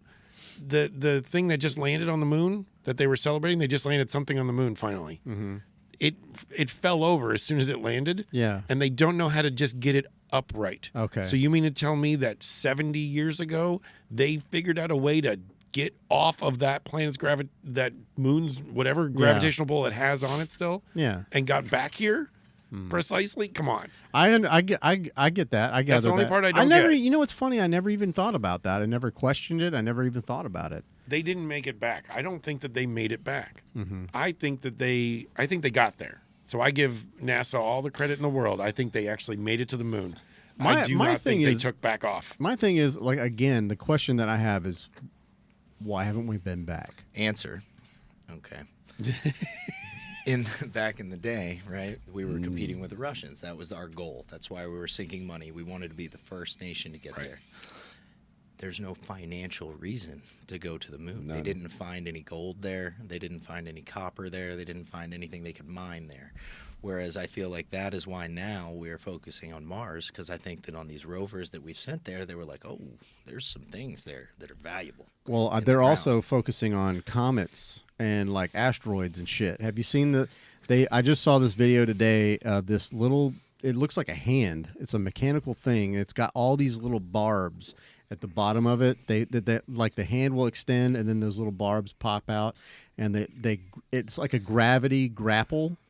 So they can basically, like a. I thought I heard like something coming in the background, but yeah, but like they can like fly alongside these things and literally just grab onto them, and it'll just hold on, it'll latch on, and they can shoot a drill through it. And those like comets and asteroids and things like that, they're just chocked full of. You name it, fucking a lot of precious metals and things of that nature. I think they found one that's got so much gold it would be worth like 8 times all of the value of the gold on this planet. Right. 10 times. And see that the problem, Which could devalue gold maybe. and basically crush every economy there is. The problem I have with what they were the tone of that video that I watched is that they were talking about precious metals and mining instead of. We can deflect an inbound earth killing comet or fucking whatever by doing this and then just pushing the thrusters and just veering it off course by a little bit. If they would think that instead of just how much money we can fucking make and what can we get out of this thing. Like, dude, we have been like really fucking lucky since the last fucking earth-ending fucking comet fucking hit the earth, and just destroyed everything. Who built the pyramids, Jim?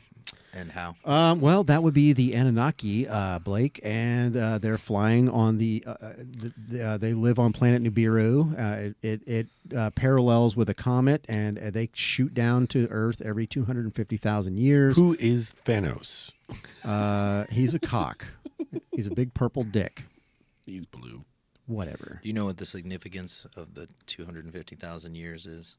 So there's a thing called precessional time. Precession of the The equinox. precession of the equinox is every 2,200 years. Listen, I've move through. listened to Graham Hancock. Okay. Okay. All right.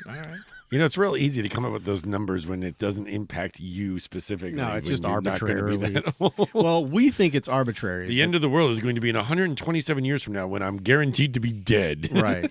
I heard an interesting theory, though, about the building of the pyramids where some scholar, I think it was in the 80s, proposed a theory that they actually had a way of making these type of concrete, like a biopolymer that they use, like the stuff in the ground there, and that they form block built, all of it, which would actually make way more rational sense. I have also a theory about that too, like about the pyramids. Okay. Want to hear it? Yeah. So they've. It's your podcast. Well, you asked for my conspiracies or. Well, you told us you have a microphone. I We do. have to listen. You do have to, and you wanted to keep going, so we're He now. paid me. Yeah, now you're stuck. But they've found all kinds of like sound resonating like areas in the pyramids themselves and devices. Like I don't know how to. Yeah, but you can design describe that. it. You can design offices. Like I worked in an office for years that you could actually hear every single Right. thing that every person Well, said these on were the floor. there in were a one certain room. things that were designed specifically for like almost created an energy field with sound. Okay. And and it's been proven, people have shown you, like when they put the sand on the speaker and then they play different like ohms and different hertz and stuff like that, and it'll make different like shapes and shit. Yeah. So I believe with that they were using sound technology.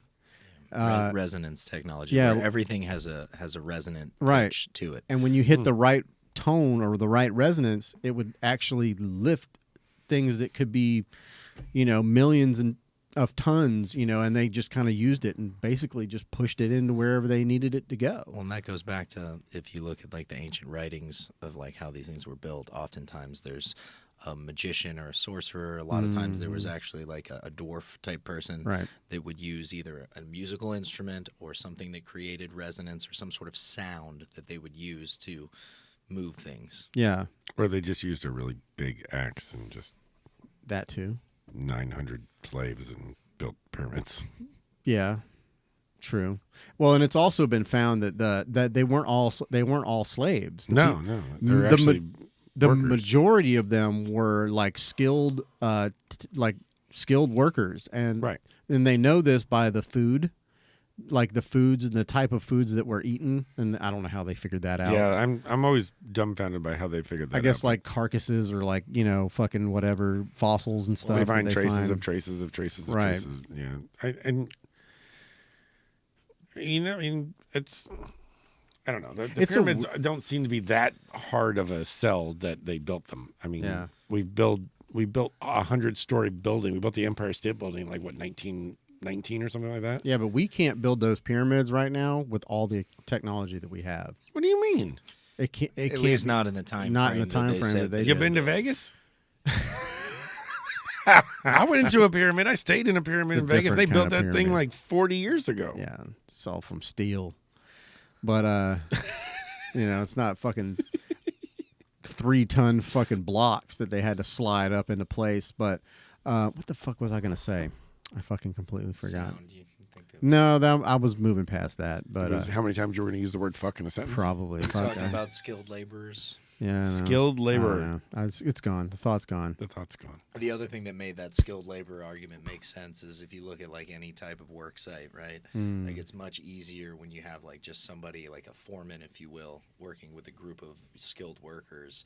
It's going to be so much easier to control that type of environment than if you just have slaves that you're telling what to do and like Yeah. forcing them to do things. True story. Oh, now I remember. If you have a chance, like listen to this, like Graham Hancock. He writes books like Fingerprints of the Gods, Chariots of the Gods, and he's a journalist, but he does a lot of deep dives and research that where people don't like to go. Like he'll go there. But he talks a lot about like what he says is his theory is that we are a civilization with amnesia. And what he means by that. I think every generation has amnesia. Exactly. Same So- shit keeps happening over and over again. Exactly. So, I mean, if you think about like, we don't know. I mean, they burnt down the fucking Library of Alexandria, so we don't. All that information's gone. But there's just like our records stop at some point, or where they started. That's it for us. That's all we know. But there could have been, way before that, there could have been a whole other civilization that was way more advanced than us. They're finding now. God, what is the place that they just found? Shit, Not Göbekli Tepe, might be Göbekli Tepe. the one in Turkey that's buried. Yeah, I'm but saying. they're now thinking because of that they're dating that like fucking 10,000 years before where we think the cradle of life began. So and they're like, these are not just nomads. These are not just like hunters and gatherers. There was art, agriculture. There was architecture. There was things. How do they know that? Well, I mean, they apparently when they like carbon date something, they have to have some kind of biological mass. One of those leave like a note behind that said we were actually more advanced than we're letting you. Well, the Göbekli Tepe, like the place that they're uncovering now, they're finding things like I said, and they're carbon dating it further. And it was much further intentionally back. buried. Yeah, it was intentionally buried. That's Not to mention the Sphinx. They're talking about the Sphinx and how it's that it has like water erosion on it, and it's have you seen its nose? It's like yeah. So they think the theory is, so this guy, Robert Schoch, who's Yeah. a geologist, he studied the Sphinx and he noticed what looked like He's thousands of years of water erosion, which the last time there was heavy rainfall was probably 10,000 years ago, 9,000 years ago at least. And during that- a end of world event. yeah, from the a Younger meteor. Dryas. Yeah, the Younger Dryas period. The theory then being is that the Sphinx head itself was put on later. It was like they redid the head. Maybe it broke. Maybe something went. You got Well, there was another emperor or whatever that wanted to have the Sphinx face. Like they redid it to match, but like what it originally was made. If you look at it, what the theory is that it's like an African face, like it's got like very like Nubian Well, qualities it's in to it, Egypt. right? Which is connected to, It's in the or if continent it's of Africa. yeah, it's in the continent of Africa. Last I Jesus looked. Christ, I'm stupid. yes, Yes, so I'm stupid. no, that it's in Africa. And you're stupid. Yes, I agree. I was just confirming. I was going to agree with you. Jesus. Back to off the rails. Yeah. I don't know. We're kind of losing steam right now, guys. So we're just kind of just Oh, boy. bullshitting about stuff. Okay. Well, Well, we were trying to have some fun. I'm having fun. I'm just telling them if you check out, don't worry. You can always just come back later. just Tell them like add in like a little edit of this video like every 30 minutes. This is Hey, the bonus section. be sure to stay tuned for the bonus section where it goes really I off don't the rails. I don't fucking edit my podcasts. This is not what I do. This is great. Like I it's- love it. Like at some point you'll see me saying like rubber baby buggy bumpers or something. Wow. No, when you get to that impressive. point, we're done. Say that 5 times. I can't. I don't even know what he said. What do you mean? You never. I know what you said. I know it's from a movie, but I'm just saying the actual words. It's what you say before you go on speaking in front of a microphone. I've never done that. Yeah. Rubber Baby. baby buggy bumpers. Why would you say that? Because it makes sure that your mouth pronounces everything like what is the word? Enunciate. Your enunciation is correct or whatever. Ow now, brown cow. Ow now, brown cow. Yeah, I'm good. Rubber baby I'll buggy just bumpers. I'll just sound like a hick from fucking Jacksonville, Florida. It's fine. It's all that grayness in your beard. Yeah. I got it too. I just don't have quite as No, you impressive keep of it a you beard. keep it tight. I actually thought about today being the 100th episode. I was like, I'm gonna bring my clippers in and just let one of these guys just shave my beard off. Nobody wants to see that. No. You reserve that for Jen. You look like a 12-year-old. Yeah. Oh yeah, Jen would be pissed if I didn't let her do it.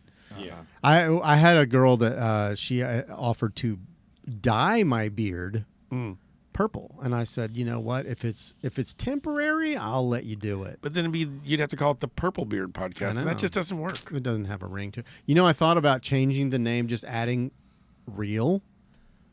So the Real Gray Beard Podcast. So and then the podcast would be tiny words. You and know, then- GBP is still on its. but then it is would be going to happen. RGB, the RGB Podcast.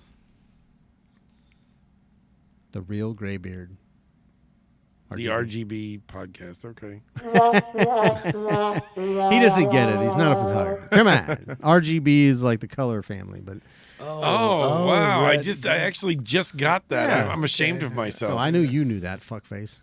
I did not, but now I get it. It makes sense. I'll Red, just green, change blue. it to the Adobe Podcast. I know, right? Adobe Standard.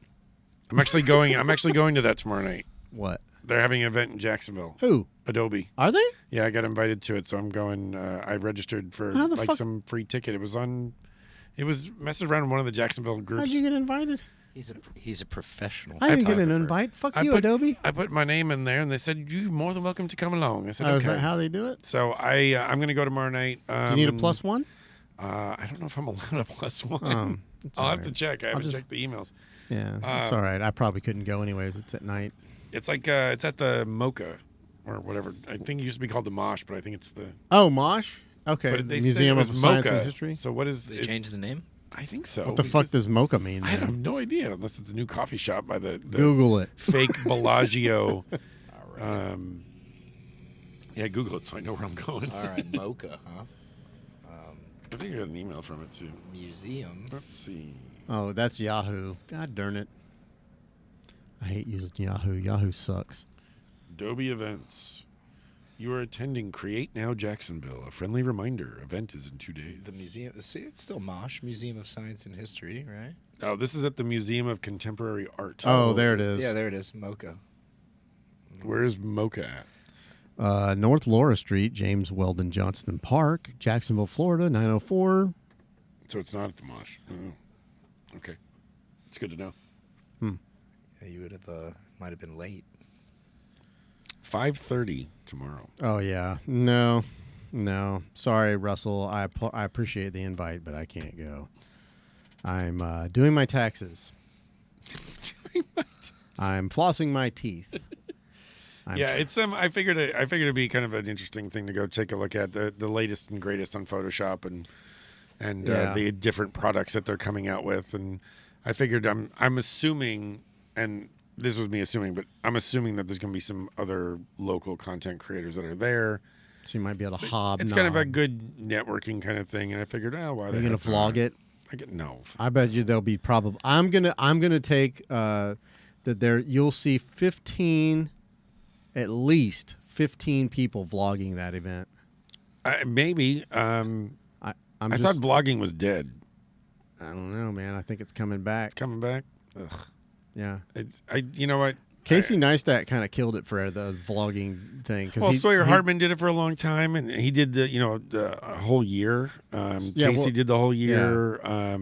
I want to say Casey was the first one to do that year. Christian LeBlanc did the whole year. He said he fucking hated it. Oh, they all hated it. By the end of it, he was Sawyer just told me, so over it. Talking to Sawyer about it, he told me they were about ready to they literally about 10 months in, they didn't want to do it anymore, but there was no way that they could back out because they had started to monetize. They were it. doing a vlog a day. Yeah, for day in the life year. for 365 days in a row. Like fuck all that noise. It's a lot. It is a lot. It is a lot to produce that video every night after. But everybody knows who they are now. Yep. I just don't. I can't. Although Casey Neistat's Apple Provision tour, walking around the streets of New York, was one of the funniest videos I've seen in a long time. The way people were looking at him. Did you see And he his was Chat freaking GPT hilarious. video that he did? No. So he had a chat, and I did this before. I almost made one like that, and then when I pulled the plug on it because I was like, it's too much work. But then as soon as I pulled the plug on it, I saw him put his up. So what he did was he went on Chat GPT and he made he told it make a video, a YouTube style video about whatever. I don't remember what it was a subject matter. It literally compiled this full everything like from opening shots to angles of cameras to And did he end up dialogue. filming it exactly he how it filmed told it exactly how it told him to film it. He read the dialogue verbatim. Wow. He did everything that the thing, and it was so fucking hilarious. Like it was the most just janky fucking video you've ever seen. But it was because it's Casey Neistat. He made it hilarious. You know what I'm saying? That's a good topic. AI. Yeah. Again, Patrick, I apologize. AI That's his favorite question. He loves talking about AI. AI is terrifying. I'm not scared of it. I don't care. Until they put the fucking AI inside those Boston Dynamic robots, then I'm fucking scared. Then we have fucking an uprising. Wait, How far along do you think that is? Oh, it's close, baby. They've already, remember the little bust, the head of the lady, the girl head that they have that talks to you? Mm-hmm. I can't remember her name. Yeah. You've never seen it? It was literally just like from here up to her, and they would sit her on the table, and it was AI, and you could literally have a full blown conversation with this thing. But now they've given it a body. It doesn't move yet. It's kind of just planted there. But she has It'll a full be body. iRobot before long. I'm Or telling you. Westworld. It looks very Westworld. iRobot-y. Westworld was good and then went off the rails. Yeah, I got one season. Yeah. I loved that. I watched that I show missed- from I beginning to missed it. end, and I'm pissed off that they didn't they canceled it. Fucking pissed me off. That was your jam. I loved it. I was loved a it. True Blood guy. I watched True Blood until the last season, and I just went, fuck. Oh, come this. on. You had to watch the end. It was good. They ended it really good. I didn't like the way the vampires died. They turned into like this blood spaghetti thing when they pop. You know what I'm saying? Like, Oh. it was so gross. Oh, not to spoil it, though, but the Spoil it. death of Bill Compton was messy. Sookie. Suki. He was always so serious. Sookie. We're out of macaroni and cheese. Sookie. My daughter was a huge Buffy fan, and the first time she saw True Blood when she was 18, she was like, now I know why you didn't let me watch this when I was 13.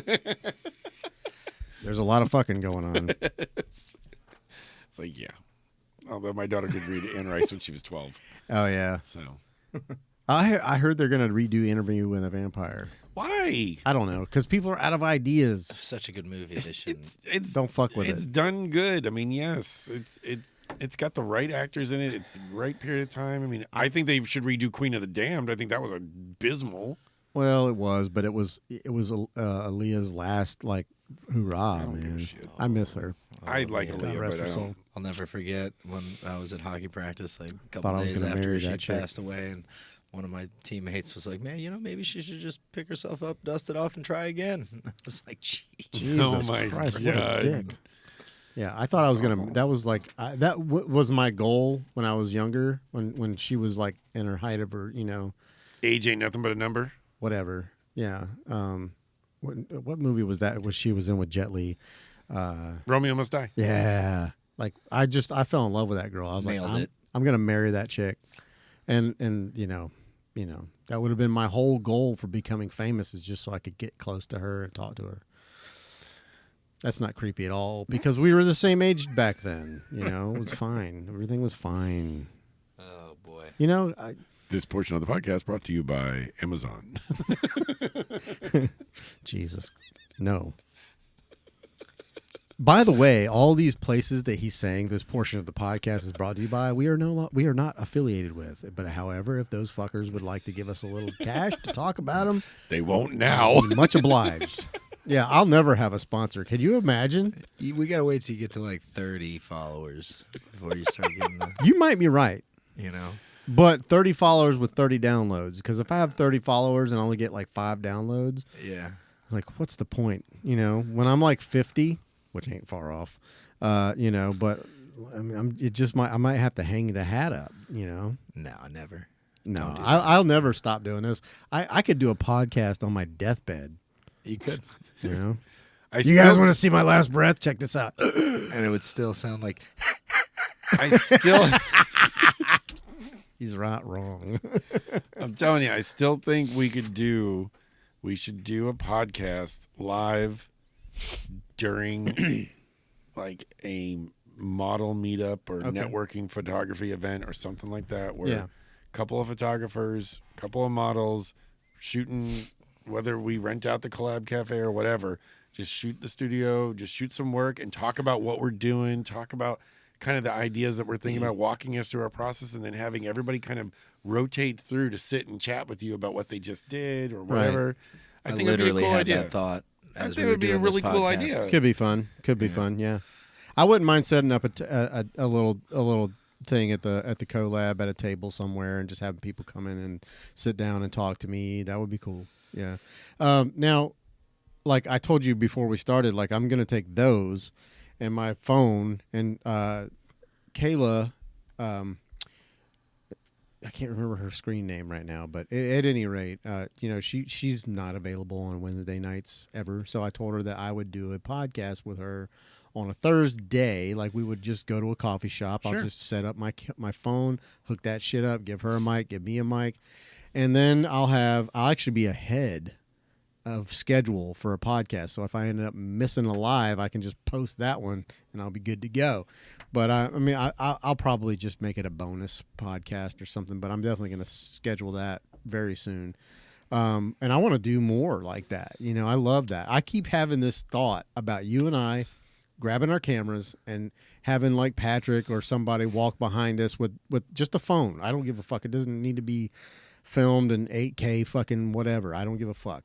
Just use the phone. We'll use mics like that, little lapel mics, and we'll actually go do a shoot.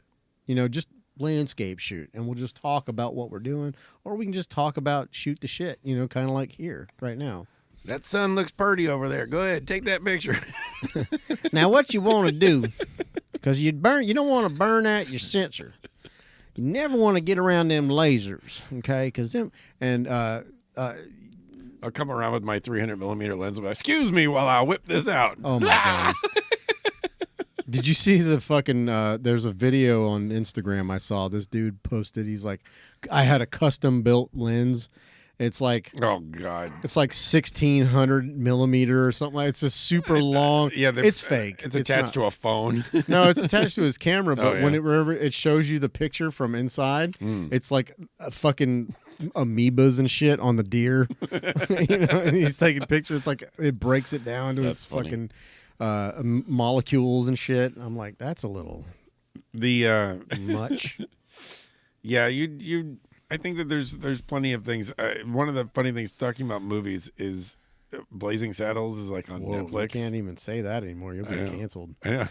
Which is sad. It's on Netflix, and even the trailer for it is seriously inappropriate. I loved it. That was I a was good just like, Gene Wilder. How is it that the trailer is that bad? I mean, that It was a classic. movie that could not be made today. I mean, even movies from 10 years ago couldn't Oh, be no. made today. You couldn't make Wedding Crashers today. Or old, No. Mine was old school. I loved old school. It was like one of the first of those. Yeah, you that wouldn't be group able to of do guys. Frank the Tank or anything that could be No. like, oh, you're giving alcohol to minors. How did and- Tropic Thunder make it through?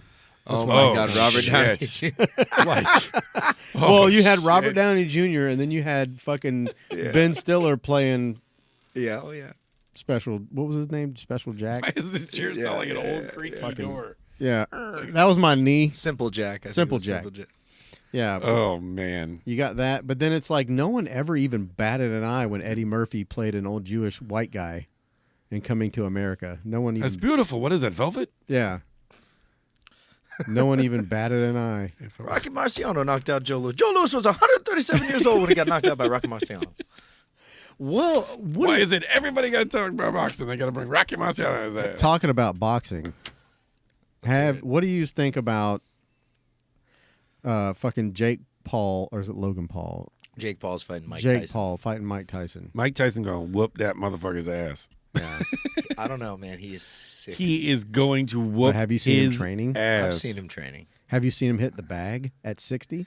I hope he knocks Jake Paul out. Now, If Mike Tyson loses that fight, Oh, he won't lose. It'll go if- decision. If he doesn't knock him out, it'll go to decision. because there's no way. This isn't Buster Douglas. There's no. This is not happening. He's not. He's in this to make. He's gonna make a serious amount of money. oh, for sure. But he is. It has to be going to charity, though. I can't imagine him doing this for any other reason. The money's right to be doing I it. I guess. mean, it's generational money. I guess Tigers are expensive. he doesn't do that anymore. The last time I heard him talking on, and he has his own podcast, What by the do way. but Tigers dream he of? was on the Joe Rogan Boxing. podcast. Shout out Hot Boxing, Mike Tyson. Probably, yeah. I think it was in Punch Out. 2016, but he was on the Joe Rogan podcast talking about, and he was saying, I will never fight again. He's like, when I fight, I'm not me anymore. I become someone else. Yeah. And he's like, all these things come up that I don't want in my life anymore. Jealousy. He goes, jealousy, Yeah. animosity, hatred. Well, things that you have to use as a motivator to actually beat another human being Yeah. up. I mean, unfortunately, there's a lot of anger that's in that sport. And, Right. I think that if he lands a clean punch, Oh, it's over. it's over. He's gonna. And that's the that the kid's thing. jaw is going to If, shatter. if the kid gets a little too, because there's a discipline to boxers Somebody needs to that please put know him back in his place. that know how to cover up when they're throwing a punch to protect the counter punch. Mm. I'm not sure he's even with Mike Tyson being 60. You better have that other hand up, because if he sneaks one on your jaw, you are going to hit the mat, and everybody is going to make you know you got knocked the blank out by a 60-year-old Wow, you just man. censored yourself. I know, right? No, but Good job. like his moves, like the way Mike Tyson moved differently. He just moves differently. You know, like I loved Mike Tyson in his prime. He was my favorite boxer of all time. right up and until he turned into a cannibal. it was sad. I hate to say this. I thought it was justified. I was actually one of the guys watching the fight going, he deserved to get his ear bitten off. The dude was cheating the whole freaking fight. He's punching him in the nuts like go back and watch the fight. He knees him in the nuts twice. I can't believe I'm actually bringing this up now. Like Yeah. it's still firing my and soul. you're heated I lost about a little it. bit of money. Did you?